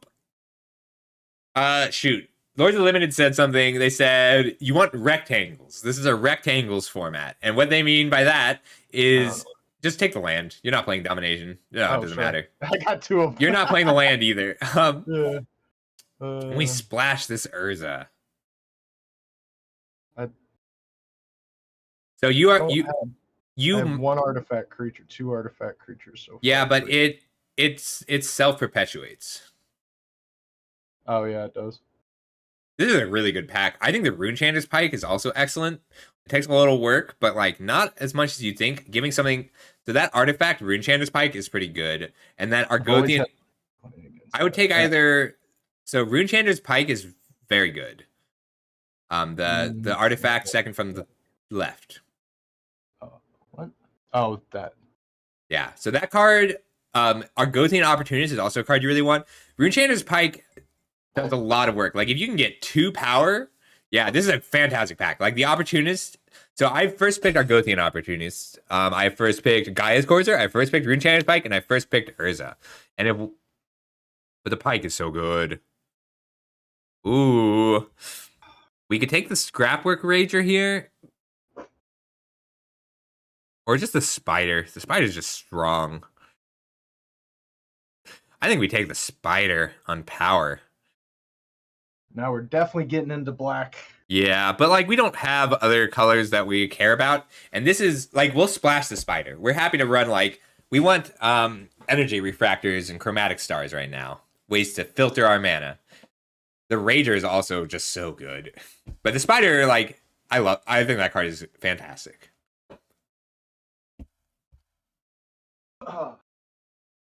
We'll probably table the Perimeter Patrol. I don't think we'll table the Rager, but it would be nice if we tabled the Rager. Okay. I know. Ooh, Lauren is really good. Like, I think we're going to be green-white with a light black splash. Hero of the Dunes might be better? That's really tough. Lauren and Hero of the Dunes are 2 of the highest rated uncommons in the set. Yeah, I only have 1 artifact to get back so far. Oh, no, the Pike. Yeah, but, like, Bobble is one, like... Yeah, let's take Hero of the Dunes, because we're splashing black anyway for that Spider. We just don't want black cards that cost less than 3. So we're going to be green-white with a light black splash. Hero of the Dunes is just so efficient. What a pack! What a pack. Mask of the Jadecrafter. Chromatic Star. I think we just want the Mask. Mask is really good. Only enough to have hot Thanksgivings. Like, but there's also Epic Confrontation, Evolving Wilds, Chromatic Star, and Steelbreaker. All fantastic. The Mask is just so strong. We still want Power Stone generators if we can get them. But like, even if the Mask is just a 4/4, whenever an artifact comes into play, you surveil 1, and if it's a land, you put it into your hand. So I'm gonna take the Mask. Yeah, take the Mask. The Mask is just a great. It was either that or the Chromatics. Maze Mind Tome. Why is that in this pack? What is this? I've never seen this. So Maze My Tome says, scry 1, draw 3 cards, gain 4 life. It's so strong. The card's really good. It's just, there's not a lot of ways to generate card advantage in green-white, but the gain 4 life is really relevant. Like, gaining the life when you draw the cards, it's like Spoils of Adventure, and it triggers all of your artifact stuff. That card's very good. Yeah, I don't see anything else that I want in this pack. Yeah, like we'd play Airlift Chaplain, we'd play Paratrooper, but Mace My Tome is actually great. Card's so strong. Door to Nothingness. I take the Alloy Animist. I've been so happy with that card. Like, a 1-mana 1/1 is relevant, and even if you're only making a 4/4 one time, it's good. It plays like Avalanche Caller. Yeah, it gives me something to do with... What we really want right now are the 2-mana 2/1 that dies to make a Power Stone, and the 3-mana 3/2 that makes a Power Stone when it comes in. Claw, how's it going? I saw you got a shiny today. Ooh, Recruitment Officer. Love Recruitment Officer. Card's so good. Oh, I'm about to finish making my Thanksgiving dinner. We're gonna do 2 more coaching sessions, and then I will. The Engineer, that's the card I was talking about. Audacity is also excellent, but the Engineer is just better right now. We want some Power Stone makers. I think it is Disenchant. The Courser is a card I'm very interested in, but like we just want a little bit more interaction. We're a few pieces short, and Disenchant fills that hole. That 2-drop's pretty good. Specifically in this deck, in this style of deck. Perimeter Patrol is also solid. We can go kind of by curve. Let me scooch. We've got 2 3-drops. Oh, sorry. And yeah, we want the 2-drop more. We want both of those. 2-drops is a little more important. I mean, none. We can take the white card. I think we take the white card just to send the signal, but like we probably aren't playing it. There are so that card, it says give something +1/+0 on first strike. That card is good in the Soldier's deck, just as a heads up. Like, that card is not unplayable. I've used it. Yeah, it's weirdly strong in this format because there's so many 3/1s, and punching your 1/1s through 3/1s is awesome. Paratrooper's great here. So our goal for the next pack, we have creatures. Our creatures are really good. Just take the Chaplain. Chaplain's fine. Our creatures are good. We need removal spells and Power Stones. Those are our goals for this last pack. Removal spells, Power Stones. Power is a trap. I was like, oh, this card's going to be good. That's a bomb rare. That's so good for us. We'll probably table Power Stone Engineer out of this pack too, which is also very good for us. Trenches! You like this over this? Yes. So the Power Stone Engineer, the Survivor Coreless is kind of a trap. It's good in the Soldier deck specifically. Yeah. Anything you can 2/2 first strike is strong. It is. But that Power Stone Engineer is what we want here because we want Power Stones actively. Because, like, wow, a Gix's Command. I don't think we can splash the Gix's Command, though. No. Double black? No. I think we want the Elsewhere Flask. It's an artifact that replaces itself, and it lets us splash. So Elsewhere Flask is a sneaky splash card. Choose basic land, each land. Yeah, sure. Yeah. We could also take the Gix's Command and try and table the Elsewhere Flask. That's very greedy, but I'm a greedy person. I think that's worth doing if you need rares. Like, if you want wild cards. I don't even know if I need rares anymore. That's okay. Haywire Might is really strong in this format. Don't want some protection? Some protection is good, but Haywire Might is an actively strong card. Okay. Like, it kills your opponents into the trenches. It kills your opponents' static nets. It kills Power Stones in a pinch. What am I starting to cut here? Because I'm cut the Gix's Command, because we're not going to be able to run that card if we don't get the fixing. And we may have to cut some black creatures. Like, we still don't know. We only have the Sky. So we have Hero of the Dunes and Skyfisher Spider, and we want the ability to splash them. Ooh, another great pack. Oh, yeah. I think we just want the Static Net over the Argothian Sprite. Argothian Sprite is also really strong. Prison Sentence has been really underwhelming for me. I'm so disappointed in that card. Like, it's the best version of Arrest they printed in years, and it's bad because everyone has outs for it. There's so many ways to just deal with it. Like, people main deck Disenchant. Static Net is okay if they Disenchant because it leaves a Power Stone behind. So I'm taking the static net. Taking the Static Net. Okay. This became a very strong green-white deck. Ooh. I think we want Lauren. I don't have any other legendary. You don't need other legends. If she brings back one artifact one time, you're happy. Oh, because she triggers She triggers herself. it, yes. Yeah. Like, if you're just picking up, if that's a 4-mana 3/3 that draws a card, you're happy. And it's often going to be because you can pick up baubles. Cards is good. All right, so spider's probably gone. Yeah, cut the spider. We're still gonna wait. So we're gonna have to wait a little bit longer because we're trying to cut black, is what you're saying? well, we're trying to add black, and we currently can't because we haven't seen a single energy refractor this draft. Take the stone retrieval unit. We're only gonna play it if we're only playing it. So we're playing one, and we'll play the second one if we get a amulet is not worth running. But if you have a use for it in another deck, grab it. No. Yeah. If there's anything else here. All right, do we have any ambush paratroopers yet? We have one. That's probably enough. We can take the chaplain. Again? So what the chaplain is not that strong. What chaplain needs is cards like Into the Trenches or In the Trenches, which you have. Ooh, okay. So there's that energy refractor. That lets us run black. Take the energy refractor. All right. That alone is enough for us to play black. Not quite alone. All right, so the very last possible pack is when we got our energy refractor. Awesome. Herrick's draft, well, he was 2-0 and I left. So I hope it went well. We hard pivoted in the middle at the end of the first pack into black-red. And it worked out great. I don't think I won any of these. I don't think you won any of these. Yeah. Just hate draft that thing. Can we make the desk work? Okay. We can't really make the desk work.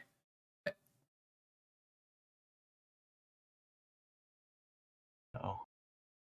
Yeah, just take the Trench Stalker. You're not playing any of these, though. Trench Stalker is good, but it's no Hero of the Dunes.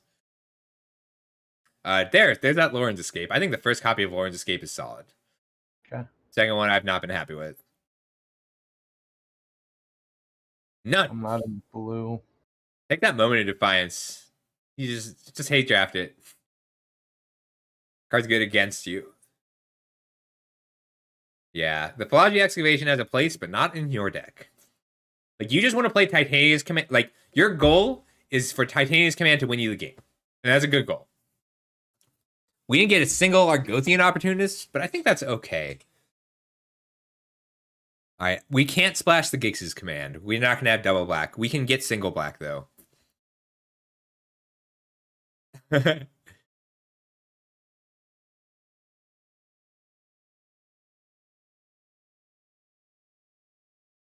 is a very good deck.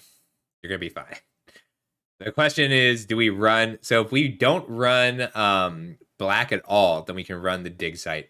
But I do think we want that spider and the Hero of the Dunes. That might be too greedy, but all right. So let's do your spells first. So Pike, Tome, and Refractor are all good artifacts to run. And what I want to see is if the stone retrieval units are worth running. So let's take a look let's get everything else together first. So we definitely want Recruitment Officer. It's not all the non-creature spells. Mishra's Bauble we want. And Disenchant, and In the Trenches, and Static Net. Well, then we're going to stay together till we die. I don't want to jump in unless the music's thumping. So the win con is these tiny flyers and strong cards. Oh, you're talking about in Mono Blue. Yeah, in the Mono Blue late game deck, Teferi's Tutelage is the win con. All right, so we have 11 spots for creatures plus 2 epic confrontations. Hang on. 1, 2, 3, 4, 5, 6, 7... 8, 9. Yeah, so we want both epic confrontations. And I think that's it for non-creature spells. Maybe the Lauren's Escape. So Lauren's Escape would come in for what? Yeah. We'll keep... I think we can get away with 16 lands. So now we want Combat Thresher.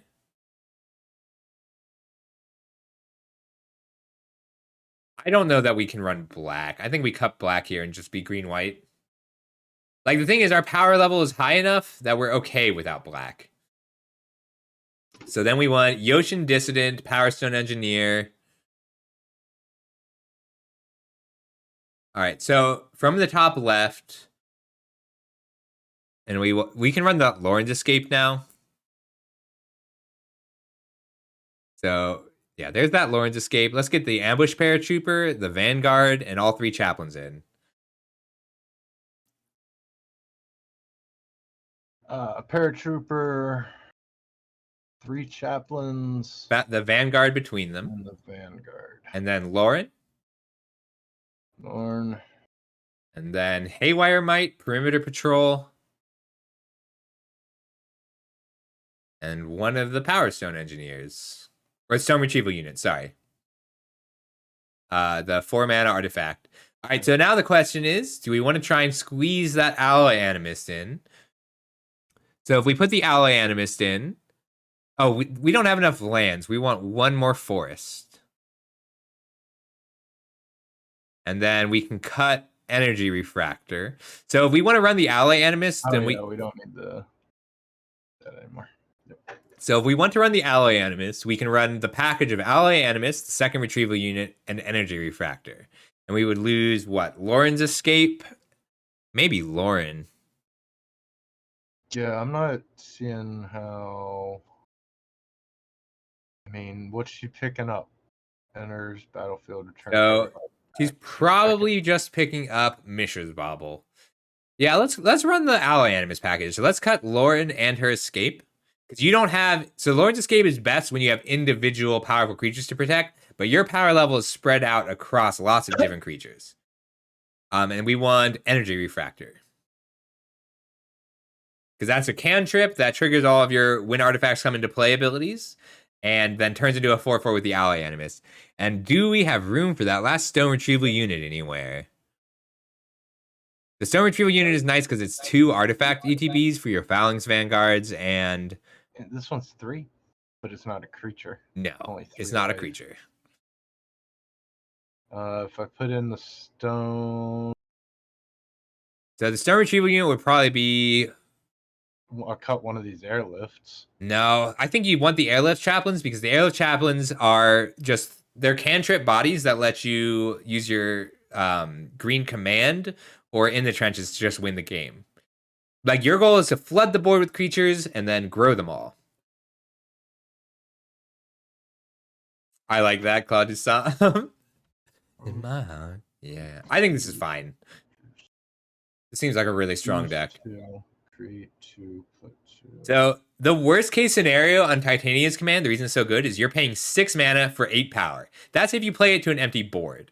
But putting 2 counters on 2 Chaplains is another 4 power in the air. And playing the both other modes you won't need unless they win you the game. But then they'll win you the game. But without this card, just looking at this deck, because you're never going to draw every card in your deck, is this deck any good without that card? Yes, because your plan A. So the thing, don't underestimate how valuable it is to flood the board early game. Like, so many of the cards in this set, like, Disfigure is good in this set because it deals with a 2-mana 2/2. Like, if your opponent stutters, if they don't have a 2-drop or a 3-drop that gains them life, you're just going to win. Like, and your late game is so good because you can play that Combat Thresher on turn 3 and it'll replace itself. But you'll be able to play that on turn 6 with a Power Stone. Like, this is a very strong deck. Let's go ahead and get started because I think you'll feel it when you're playing. 16 lands is good? 16 lands is good because you have a bunch of cantrips. I mean, that's pretty funny to some, but if it's a 100-card Brawl deck, that's only half. Man. Okay, there's still a god awful shitty feeling of dread How do I do in that? my heart. What's up? Man. The freaking spam bot in your chat. Oh, hang on, I'll take care of that. You're the one doing the playing. But thank you.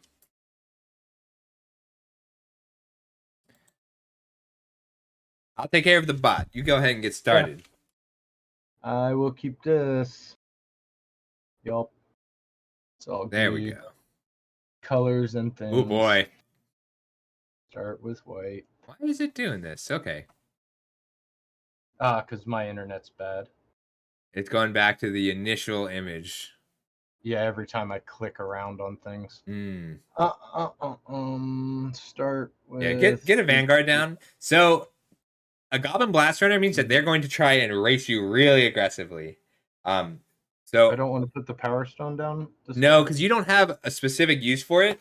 You want more power, and this lets you attack and block. So you want to go turn 3 Predator Patrol, and then Mask and Power Stone Engineer right after that. I'll take care of the band. Stop clicking around.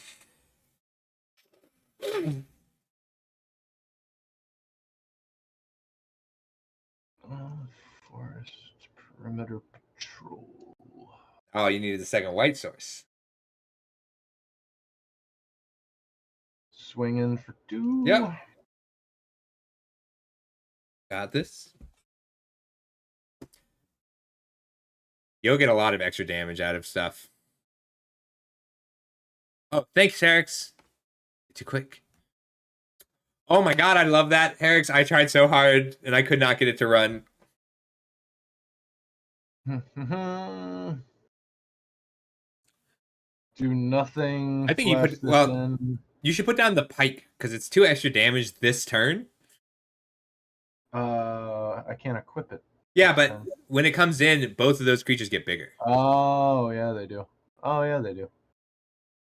You could also give them both. If they had an empty board, you could even, like, mask. So you can mask and activate it for 0, just to put a 0/0 golem into play. If you ever need to deal a bunch of extra damage in one turn. Yeah. We just need a plains. He doesn't have anything to sacrifice, and he didn't have a turn 3 excavation explosion, which is very good news. I think that's fine. Is what it is. We just need a plains. I think it's another Whirling Strike. Just take it. Like, they don't make this attack without another Whirling Strike, but the knowledge of the Whirling Strike is awesome. Put down the Engineer, because you will happily trade an Engineer for a Whirling Strike. Okay. It's only 1 white. Yeah, and then you should equip to the Vanguard. Actually, attack for 2 first. Why don't I do this to trigger? Can I read the Runechanter Spike? It's for instants and sorceries in my graveyard. I don't have Yes, but it gives first strike, which means that just attack for 2 and put the pike on the Power Stone Engineer. Ah, gotcha. So that way, if it is a Whirling Strike, you get to trade with the Blast Runner instead of dying to the Blast Runner. Gotcha.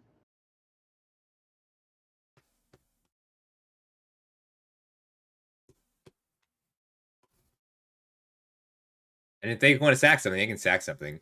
But, like, you're so far ahead on board and on damage. You do need a second white source, because that getting to put down into the trenches is huge.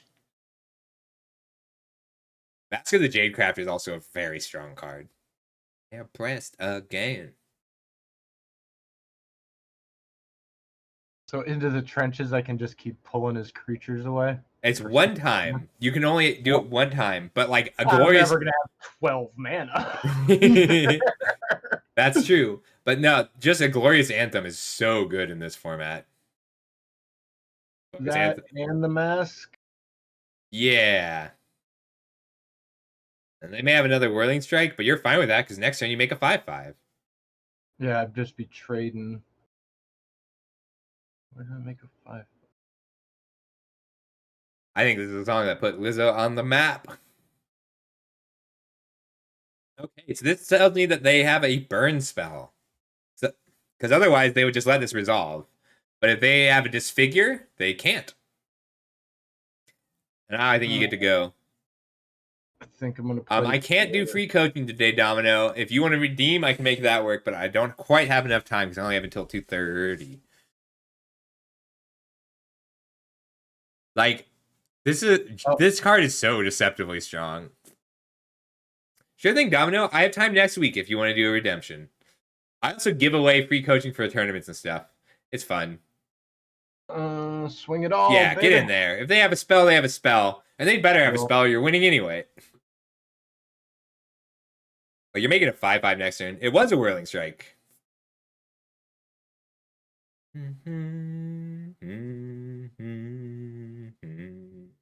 Ooh, nicely done. All good. Because next turn you're going to make a 6/6 golem. And that's fine. Sorry, a 7/7 golem because you have those trenches. It's wild that they kept this hand with no... Alright, just play your land and make a 7/7. Whatever. 2, 3, 4, 5, 6. Yep, it is only 6. You have a Power Stone. 7. Okay, 7. Auto pay. You also have enough mana to use Paratrooper as a combat trick, which is fun. I'll put him in and pump.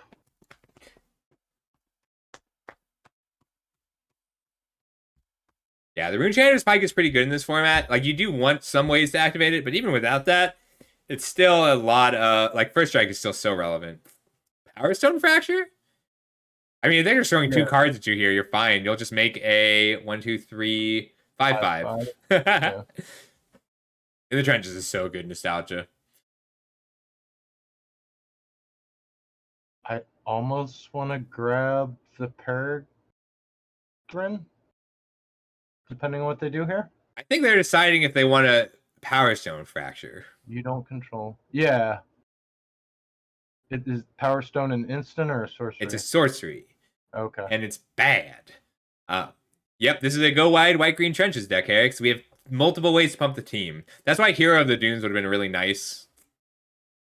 Called it. Like, we can just sort of make some predictions about what's in their hand that they'd be willing to keep. And the answer is a lot of Whirling Strikes. Ooh, that's... I think you just Stone Retrieval Unit. Yeah. That was a good draw. Because it's a 3/4, and you can end step put down a 2/3 flyer. I'm going to wait until they're... And I might even block. Right. If they make it. If they just have a removal spell here, and then they attack, you get to Paratrooper down and get a free Blast Runner. Paratrooper's good when you have other ways to pump it.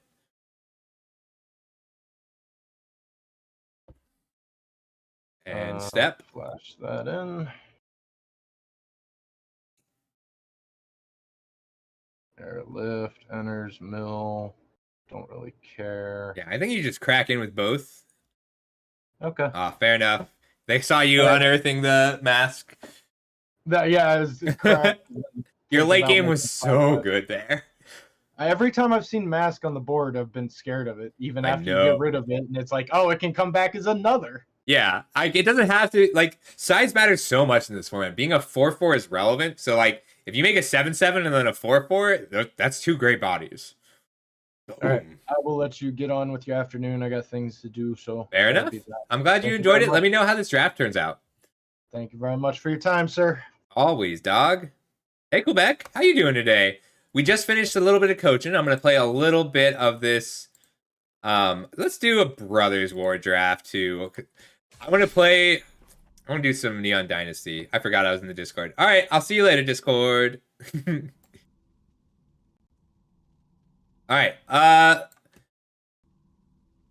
Oh, heck yeah. That's a nice way to spend Thanksgiving. All right, what do you guys want to see? You want to do a Brothers War draft or a Neon Dynasty draft? Let's do a Brothers War draft. I'll do some Neon Dynasty in my own time. All right, let's go. That's fair.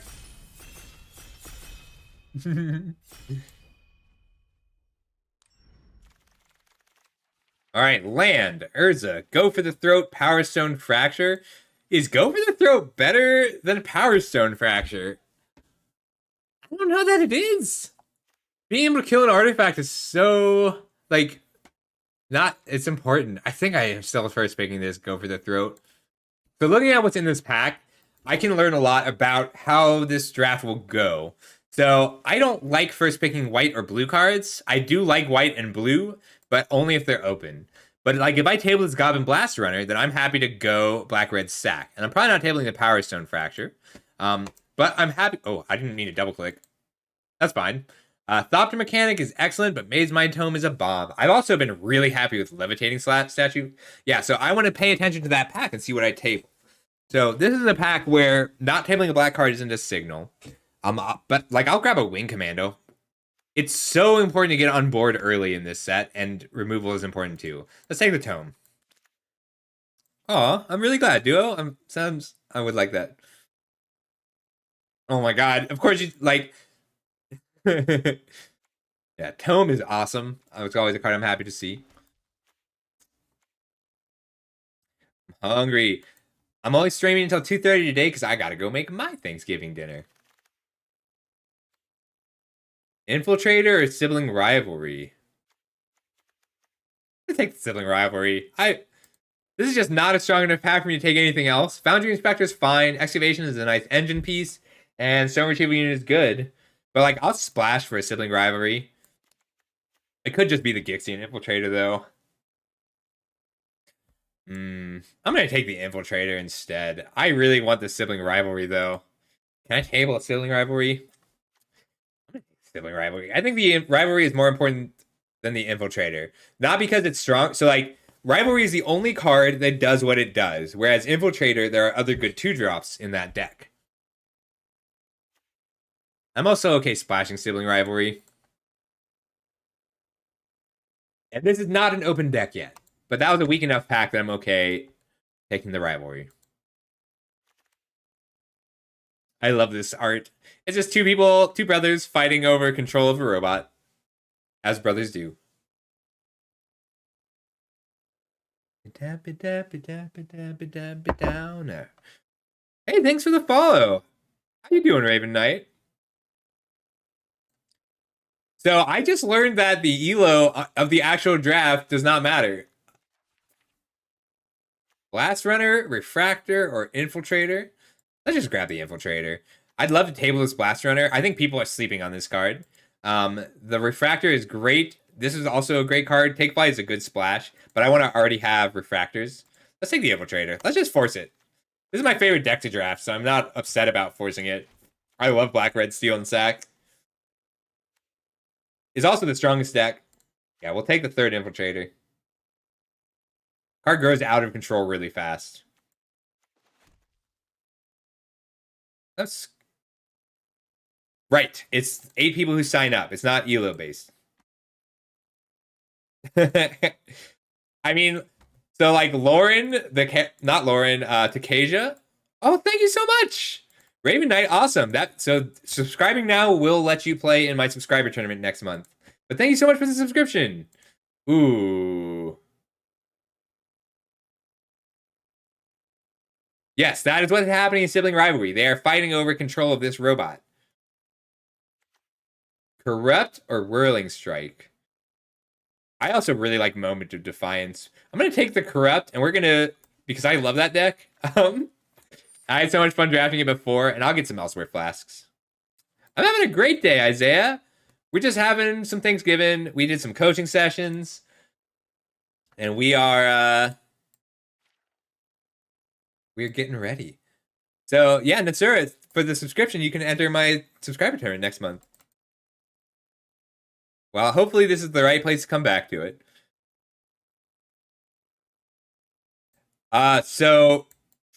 It depends on the deck, right? They all have a place. So the Maze Mind Tome, so the Bank Buster is the most in terms of raw card advantage because it turns into a threat. Rager. Oh no, Excavation Explosion. Rager is awesome, but I really want Excavation Explosions. As many as I can get. This is a removal-centric format. So I don't have a date yet. Oh, thanks, Isaiah. I will. Everybody check out Isaiah. So it's going to be, I was thinking of doing a different format every month, but at least for December, it's going to be Peasant Cube again, because that was just so much fun.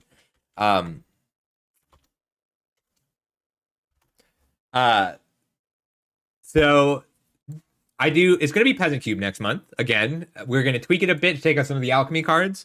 It's free to all subscribers. Sure thing, Isaiah.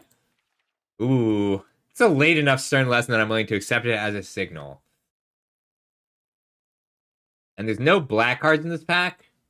which is a little scary. This is also a late epic confrontation. So I'm going to take the stern lesson here.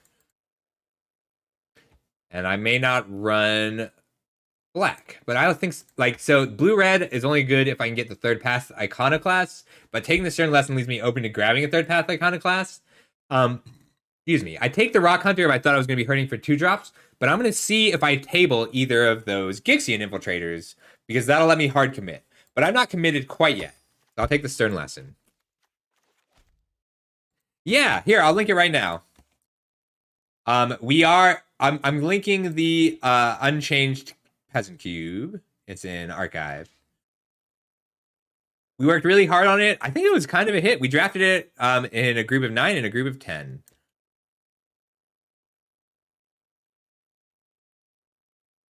Oh, that's the current physical list. Hang on one sec. I gotta make this pick. Thraxodemon, Gixian Infiltrator is also worth looking at, but I like Thraxodemon. Yeah, it went really well. Like Xander's Wake, I think, was a little bit too strong. But like the Angel one worked mostly pretty well. We've been using Peasant Cube because it's easy to craft.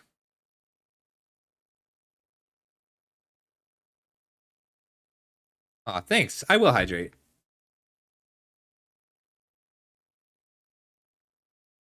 It played really well. We had so many interesting decks, all different decks in the top 4. The winner was blue-red tempo. Very cool. And then we did a showdown match. Yeah, Xander's Wake was the only card that felt like a problem. All right, we tabled both the Infiltrator and the Blast Runner. I actually like the Blast Runner quite a bit. It's really impressed me. But Infiltrator is so strong. I'm just going to snap it up. And I'm only playing this Corrupt. So like, I'll play Corrupt with an Elsewhere Flask. Gaia's Gift I think, is a notable signal. I've been really happy with my first Juggernaut. I don't usually want to pick it up so early. The Gigamole, you need to run, like, a few more creatures than you really want to run, and it's not a very aggressive style. So you can build the Black-Red as more of a controlling deck with sibling rivalries and extra Power Stone Fractures, but I'm short on Power Stone Fractures because I grabbed that Go for the Throat over Power Stone Fracture in the first pack. So unless I had more... I want to be a more aggressive build. But the Juggernaut is nice because a turn 3 Excavation Explosion lets you turn 4 Juggernaut as a 5/3. And if you're not playing as on turn 4, it's not great because it's going to have a tough time.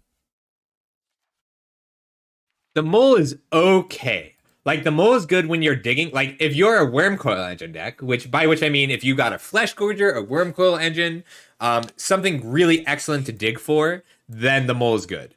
But it's not good as just a 4-mana 2/3 that generates a card. Removal is too efficient.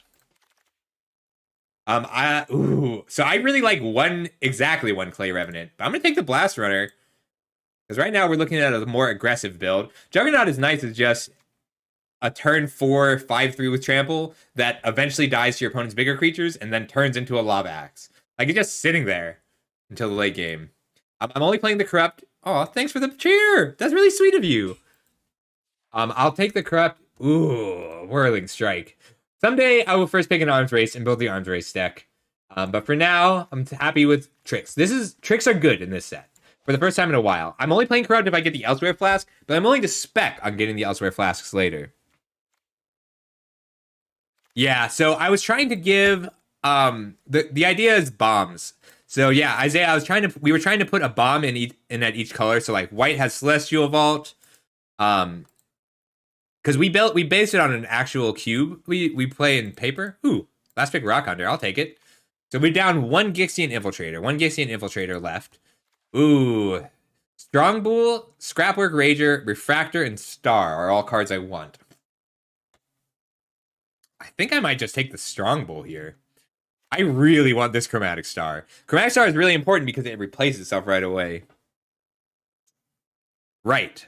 But like, the problem with the Wake is it perpetuated itself too much. Like, the Celestial Vault was a huge loss in tempo, and that made it pretty reasonable. But overall, I was pretty happy with it. Like, the thing is, the deck that won had neither Xander's Wake or Celestial Vault. None of the cards I considered power cards.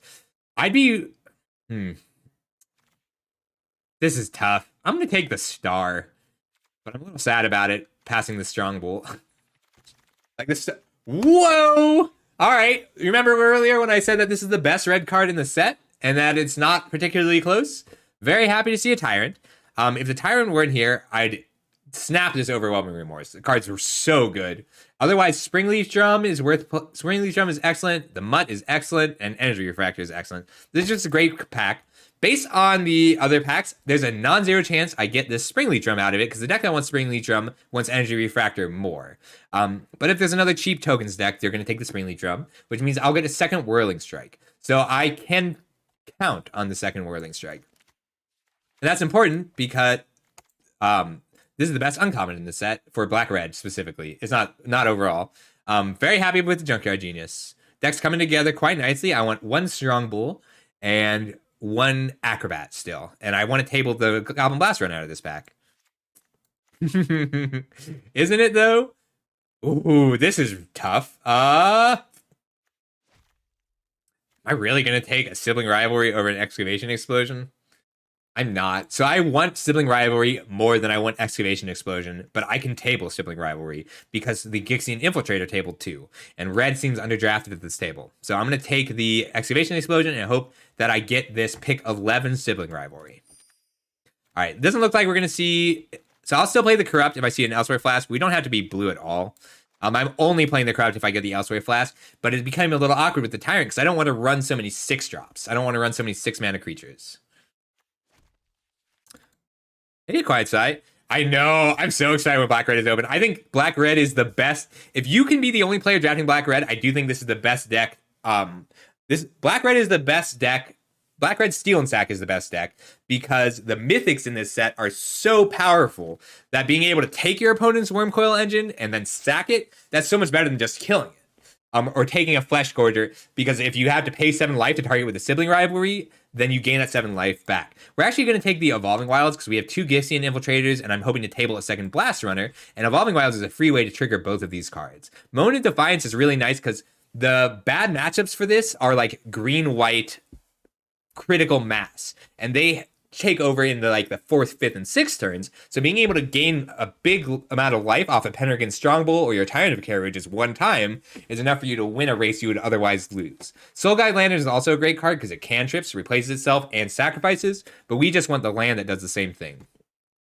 We're not going to be hurting for playables on this deck. Ooh, it's between Runechanter's Pike and Unleash Shell here. And Runechanter's Pike is only good in this deck if we can make enough Power Stones, which right now I'm at 3 Power Stones. Yeah, that is enough for me to take a Runechanter's Pike. First Strike is so good in this format on something like a Blast Runner or an Infiltrator because the power and toughness skews are so crazy. So, everybody's playing 2-mana 3/1s, which means that if I sacrifice 2 permanents, this 4/3 will still die to their 3/1. But if I put a Runechanter's Pike on it, then that's not the case anymore. Can I splash an Aeroblast Engineers? I can't splash. So I'm at 1, 2, 3, 4, 5, 6, 7, 8, 9 non-creature spells. That's pretty much it. So I could take this Pyrrhic Blast and bet I'm not getting a lot of other cards, or I can take the Energy Refractor because it draws me a card that replaces itself, and then I can eat it with a Pendragon Strongbow or a Junkyard Genius. And I am hoping to see a pick 9 Pendragon Strongbow. So I'm going to take the Refractor over the Pyrrhic Blast. Sorry, Corrupt. I really like Corrupt. Looks like pick 10 Whirling Strike, pick 11. Ooh, Acrobat. All right, so here's my last pick 8. I would take the Forge Chanter if I had more 3s, but right now I have plenty of 2s, and I can still get that pick 10 Goblin Blast Runner. So I want to pick 10 Blast Runner and a pick 11. If I'm very lucky, and I'm really the only person drafting this at the table, then I'm about to open up, then I'm about to grab a Pendragon Strongbow.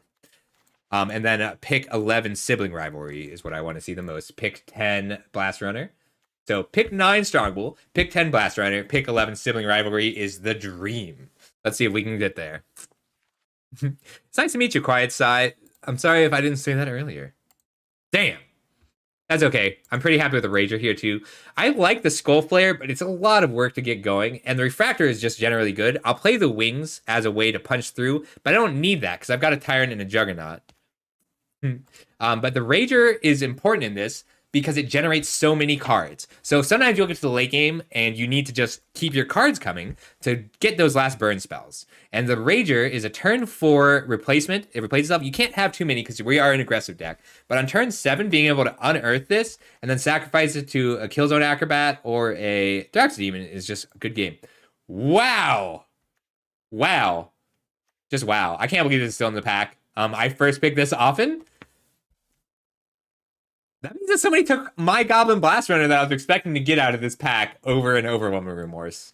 Wild. So somebody is playing a red sacrifice deck without any black cards. What is happening in this pod is 2 players. We've got 2 players who are relatively new, 2 players who know what they're doing, 1 person who is on mono red sacrifice because they took my Sibling Rivalry and the Goblin Blastsmith, but not the Overwhelming Remorse.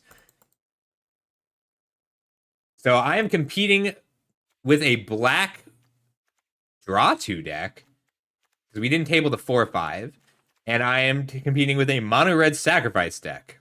But I'm the only black red player. It's my pick 12 Sibling Rivalry. I don't know why I thought it was pick 11.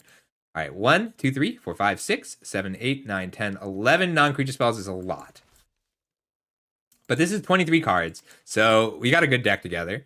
I'll still play as Corrupt even now. Do I have enough Unearth for Dredging Claws? No. No, I don't. I like the Amulet. It's easy to splash off of an Energy Refractor. Amulet is bad Juggernaut for my purposes. So, like, I want a turn 3 Genius and a turn or Excavation Explosion. I don't like giving someone a last pick Argothian Sprite. I find that odd and confusing. All right, I guess green is open and I missed it. Stonebrain is a really cool card that's just not playable. I would like this Evolving Wilds, but I'm just going to take a 3rd Excavation Explosion. I will play all the Excavation Explosions I am given. 1, 2, 3, 4, 5. Okay, Mishra or Strongbull. So we know that somebody is in red. So I think Gruesome Realization is the better card, but I really want to make sure I get 1 Strongbull as a way to close out a game. So that's 27 cards. 26, 25. 1, 2, 3, 4, 5, 6, 7, 8, 9, 10, 11, 12. Too much removal. I have too much removal. Oh, thanks, Isaiah. Oh, these are some cute emotes. I like this new mod emote. I haven't seen this one. Now you. Boom, boom, boom, boom, boom. All right, so this is a 16 land deck. So right now my deck is done. I'd like 1 more Blast Runner or 1 more Infiltrator to close things out. I'd like an upgrade for the Scrapsmith. I'm fine running 16 lands because I got these guys. So these are my non-creature spells. I might end up cutting the Refractor, which I just haven't had a deck powerful enough for that yet. I really like 1 Whirling Strike because some games you have to dig for a Whirling Strike with a Strongbull. It's coming together really well, right? That is how it worked out. I'm very comfortable drafting red in this format. I have tried so hard to get White Blue Soldiers to work, but I just never get enough Lords for it. It just never comes together. I'd really like this Thraxodemon, but I'm not going to pass up on an Evolving Wilds with 2 Infiltrators. But that does mean I'm going to push really hard for that 3rd Infiltrator. Because what this deck opens on a lot is you can run, like, I'll cut a Killzone Acrobat and for extra Infiltrators. Because a turn 2 Infiltrator, turn 3 Infiltrator, Evolving Wilds with 2 3/2s is great. And then I can turn 4 something like the Strongbull. But I do really want to upgrade this Scrapsmith, so I'm just going to take it out. Ooh, I want to see. Open it up between rounds. I'm just going to keep the standard showcase lists channel. I'm just going to make general lists. I love that Barry's Ageless Insight is in there, the 4 of, even with the 7, even with, how many Sibling Rivalries is too many Sibling Rivalries? All right, 1, 2, 3, 4, 5, 6, 7, 8, 9 non-creature spells plus 3 cantrips. I'm going to play all of the Sibling Rivalries.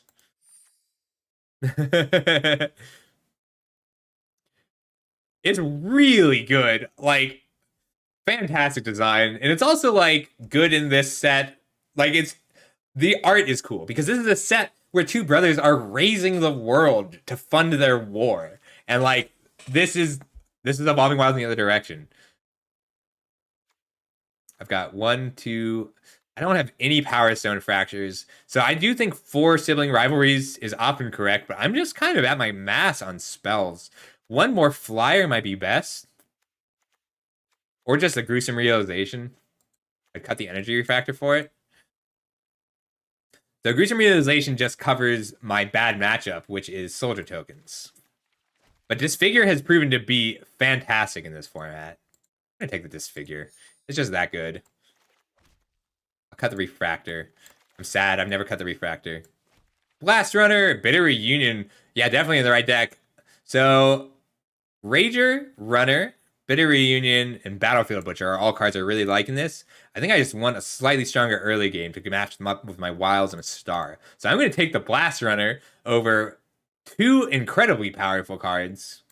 And, oh, I do have 3 Excavation Explosions, though.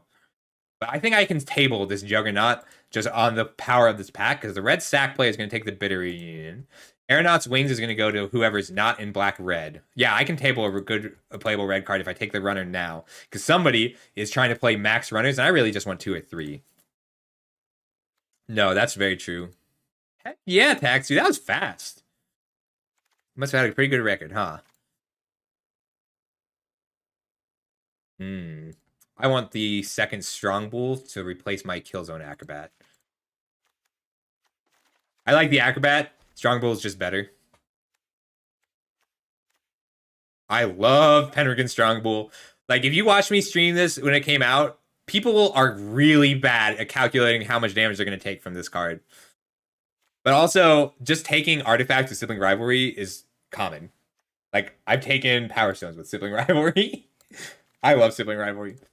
Oh, wow. Ooh. Ooh, boy. Hold up. Whoa. Like, Iger Wellspring is really good. It's just a space issue. 6, 7, 8, 9, 10, 11 non-creature spells is too many. Taking the Infiltrator. Yeah, that was a tough one. That was a really difficult one. I had to make it kind of fast. I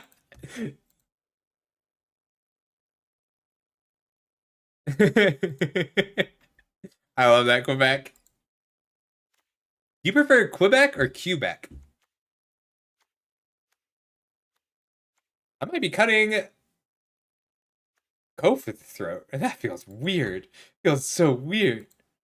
Alright, I did get the Weld back. I'm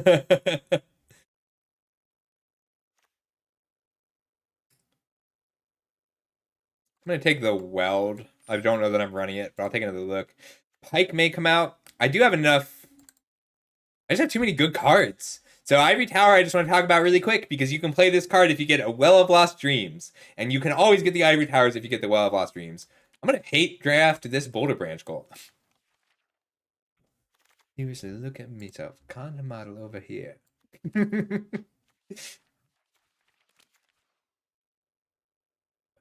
Alright, I got time for one game.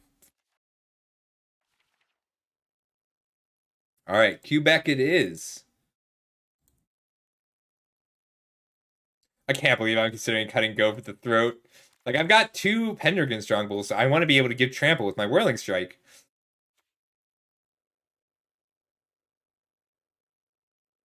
Wow, I can't believe my pack 1, pick 1, Go for the Throat is my worst card.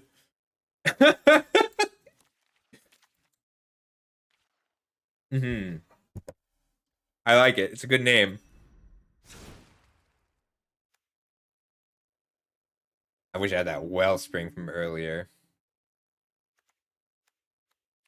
This is so strong. Alright, removal. Let's get my removal over here. And this card, so like what we want is a way to close a game. And I like Whirling Strike because it does both. It is between Sibling Rivalry. I'm comfortable with 16 lands because I have this Star and this Maze Mind Tome. And I don't need 3 mana on turn 3. I want 3 mana on turn 3, but I'm okay without it.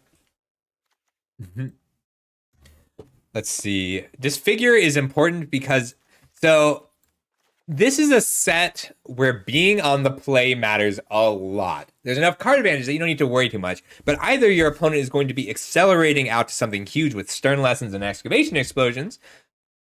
It's a very good trick. But either they're like using their excavation explosions to ramp out to a huge threat, or they are an aggro deck similar to this, or you don't care what they're doing. So like this figure is very strong. I can't believe I'm cutting Go for the throw. That feels really weird to me. I think it's just my worst removal spell. Like these three make it. This is 1 mana, so I can recover on the draw. This makes Power Stones, which I use very well. This exiles anything. And I first picked this Go for the Throat. I wish I had a Power Stone Fracture instead of Go for the Throat. But I just have too much removal. Gaia's Gift is so good. I'm so glad that they made the trick strong.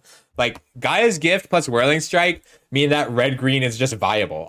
Like, those 2 cards alone, the threat of your red-green opponent having those cards is so huge.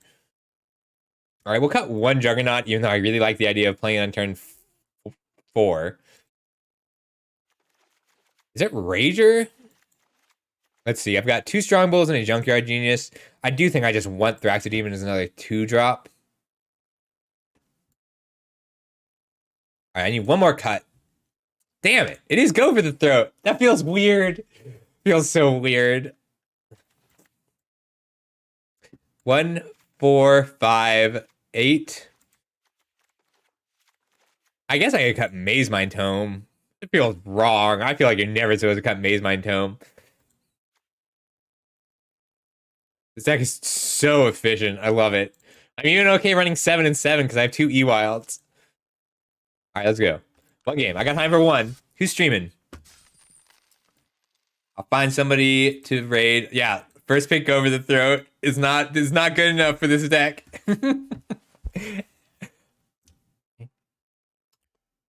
All right, this is the last chance for song requests. If anybody has a song that they'd like to hear, just let me know. I'm so glad that little X has a huge career now. Icon.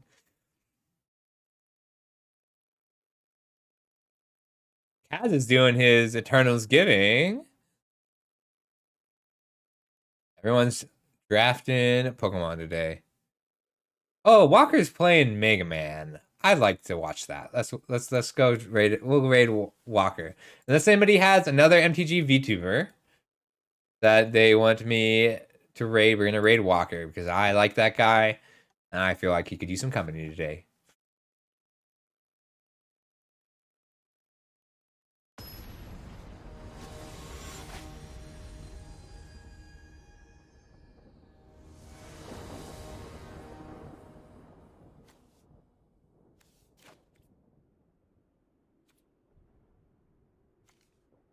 Long ago.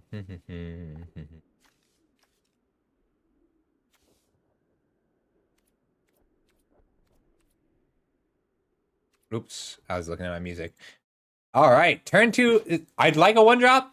On the draw, we're okay with this. Because a turn 2 Infiltrator, turn 3 Junkyard Genius, let us sort of pivot a bit. Because if they're a very aggressive deck, I want to be able to answer what they're doing. So this is not a deck that you open on Evolving Wilds. This is a deck where we play Evolving Wilds in turn 4.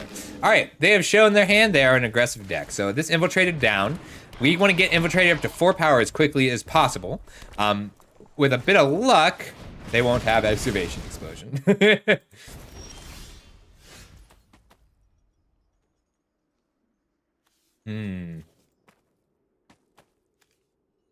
How do we race this 4-4? This is... We pass to them. That means that they have 2 Excavation Explosions, 4 Blast Runners? No, we only passed 3 Blast Runners, so they could have opened 1. They're splashing black off the Energy Refractors for 2 Ragers, and they have 1 Juggernaut. They have 2 Cliff Stompers, though. So I need to get 4 power down quick, which means Strong Bull into Rager. So I need to play my 3 now. Sorry, I guess that's cheating. That's not cheating. You can do that in Magic. All right. Which means that we want Junkyard Genius this turn, so that I can turn 4 Scrapwork Rager and E-Wilds, then turn 5 put down a Strong Bull so it blocks this Cliff Stomper. Okay, great. Sorry, that one took some time.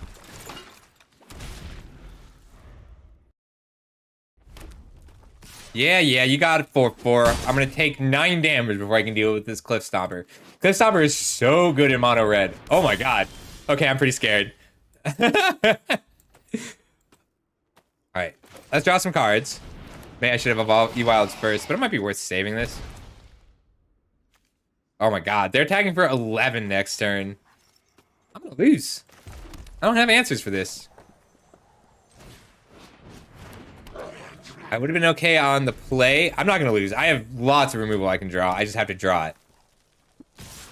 I'm willing to play into the Whirling Strike. I do not have a choice. I am so far behind right now.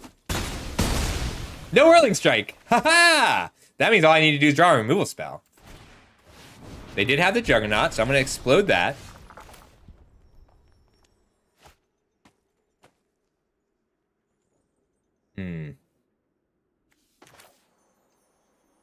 Three.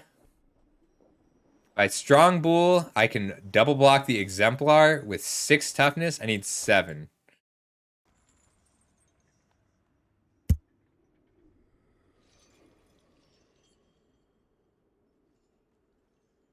Go hard. I ain't got time to waste. I ain't got time. I think I have to deal with this because I'm gonna. Well, they can unearth it on their turn. So if they unearth it, they attack for 11, and I can stop 2 of it, and I die. So I can't actually Excavation Explosion this turn. I had to double block the Exemplar. That feels really bad. Yeah, we're in trouble.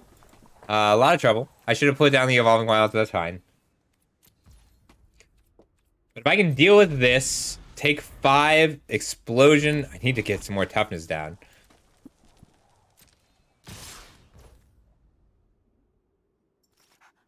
Damn it. I just need to draw something good. Maybe an Exile trigger.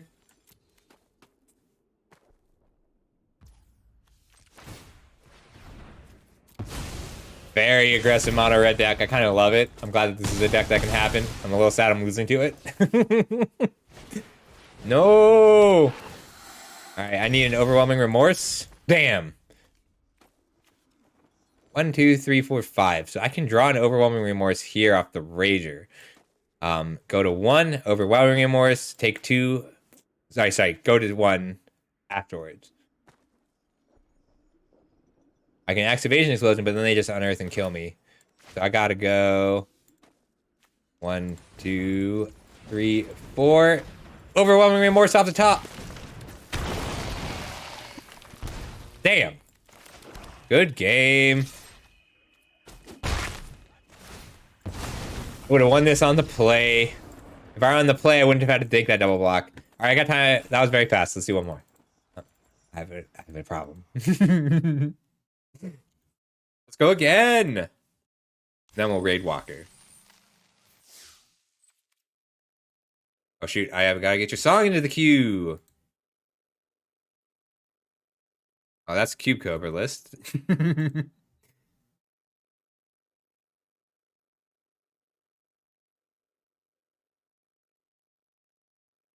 it's in the queue, Herix.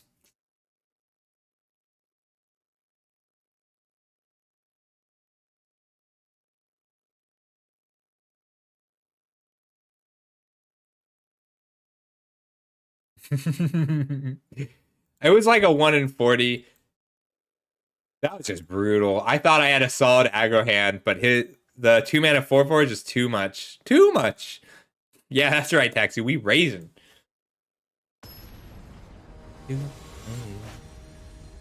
I did predict every card he played that game, just not a helpful. So I can keep this on the back of Maze Mind Tome. Maze Mind Tome just is that strong. This figure helps a lot. Because they can play a Sprite here, and I can deal with it now, then untap in Maze Mind Tome.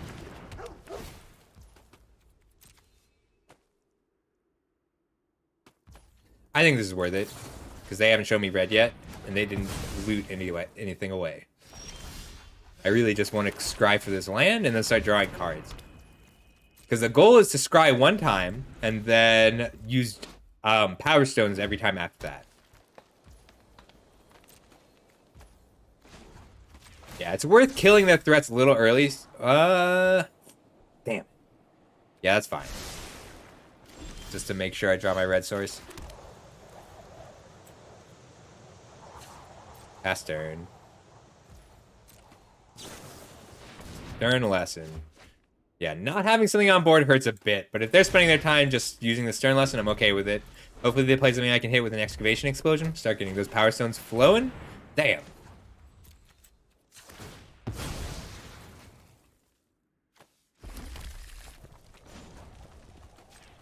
But I can take their creatures with sibling rivalries. Tyrant is good. Alright, let's get a Junkyard Genius down this turn. Started developing my Power Stones. I'm gonna go ahead and use these to both draw cards rather than scry, because I don't need a ton of draws right now. I need a red source for this Tyrant, but I'm just gonna let them ramp out their big creatures so that I can take them and eat them. I'm gonna take 6 one time, and that's fine.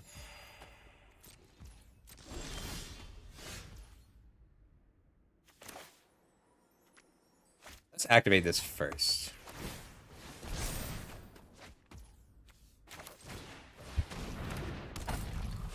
No attacks. I have to start dealing with some of their creatures. If I take the battery bear, I can use it. I'm gonna go to 14 and then 18.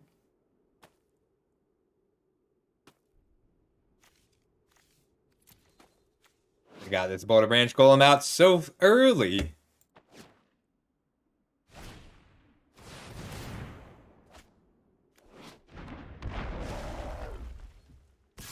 I can make 3 mana with that.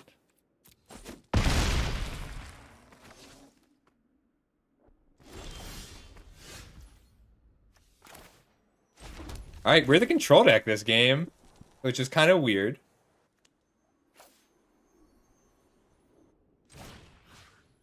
We're just gonna let them have huge amounts of mana.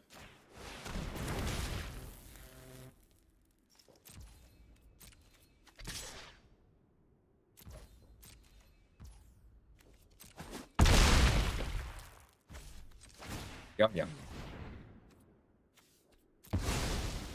Alright, so I'll get this. Let's do some math here. So 4, 10 damage puts them to 9, which means I need to get 9 more damage out of this Strongbow over the course of this game. I can do that. I really want to resolve this Tyrant of Carriages, so I'm going to play around counterspells a little bit. Are they going infinite?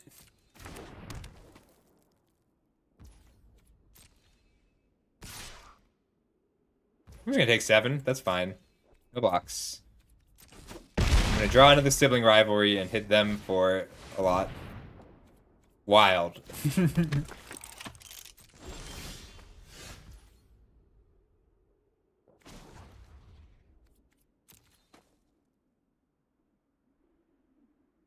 We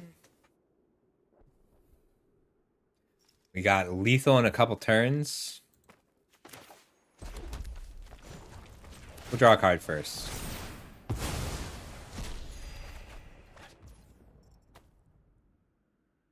I think they will just take the 2, puts them to 17. And then I get to shoot them for 4, puts them to 13. Shoot them for 6, puts them to 7. 5, 4. It's so good. All right, we're going to take a risk here. And bet that they don't want to give up a battery bear to chump block a strong bull.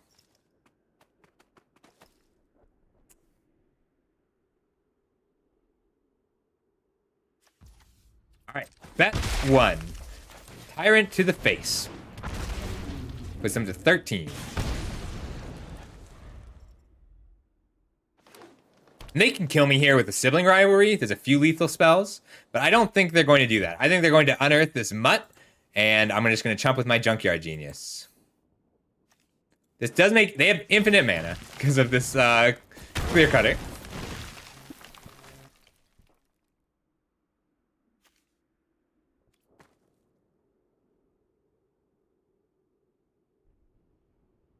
So black, black, red. Shoot them for 3, puts them to 10. 6, 5, 4, 3, 2. Not quite there. So 2 excavation explosions is 6, 10, 11, 12. So I need 1 more mana. Pretty good. Uh-oh, this has flying.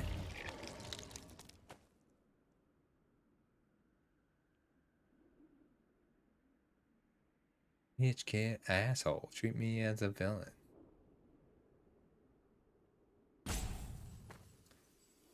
Do they need 8 mana more than they need to hit me for 8?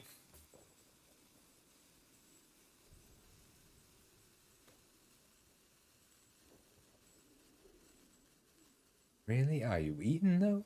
Are you eating though? Are you eating though? Breakfast, lunch, and dinner's for beginners. You ain't even know.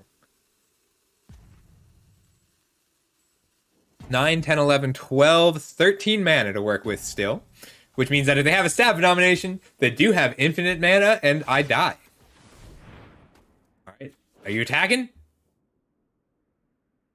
I'm winning. Yeah, I'm winning. I'm winning. Yeah, I'm winning. Oh, that's hot. Asshole, paint me as a villain. Why? Don't be mad because I'm doing me better than you doing you. Don't be mad because I'm doing me better than you. Don't be mad because I'm doing me better than you doing you. Better than you doing you. That is 10 damage, which means I do have to block with my Tyrant. Flying, Vigilance, Death Touch, or Haste. So if I block here and here, I'll die. Alright, I'm going to just have to draw a Sibling Rivalry. 4, 5, 6, 7, 8, 9, 10, 11, 12, 13. Alright, we got it. Take an 8.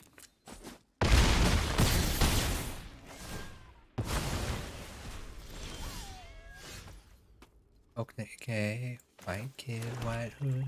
Okay. Math OP.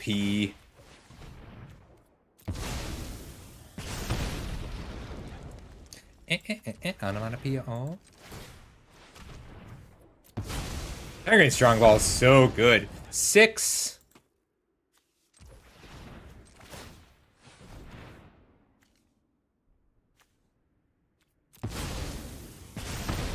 Alright, swing 7. This is why you gotta do the math for your opponent's side, because with 5 cards in hand, you should bet that I have a Sibling Rivalry, or an Excavation Explosion, something relevant. And I can deal another 3 damage still. Good game!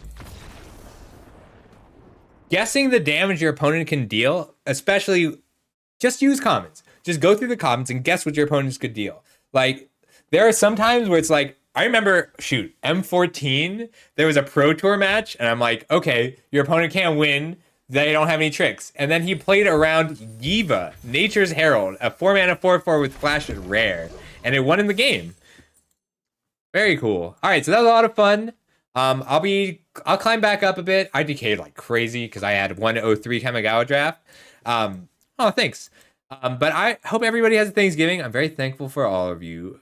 I've had a lot of fun this year streaming. I gotta work every day. I'll try and sneak some in at night, but probably my next stream will be Monday. Monday night, and then Tuesday I'll have a normal stream again. But I'll be doing lots of limited, and lots of special streams if I can come up with any more.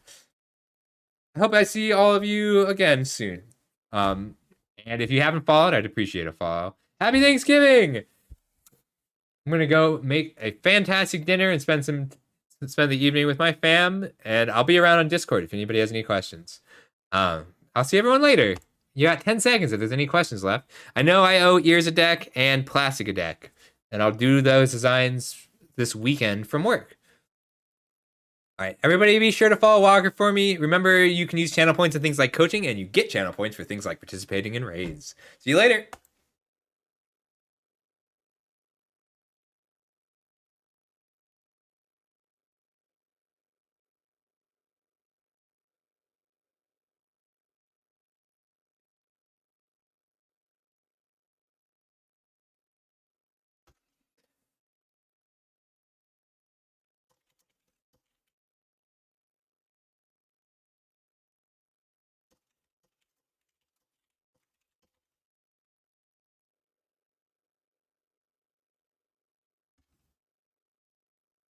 more sleep, surely gonna die before I wake.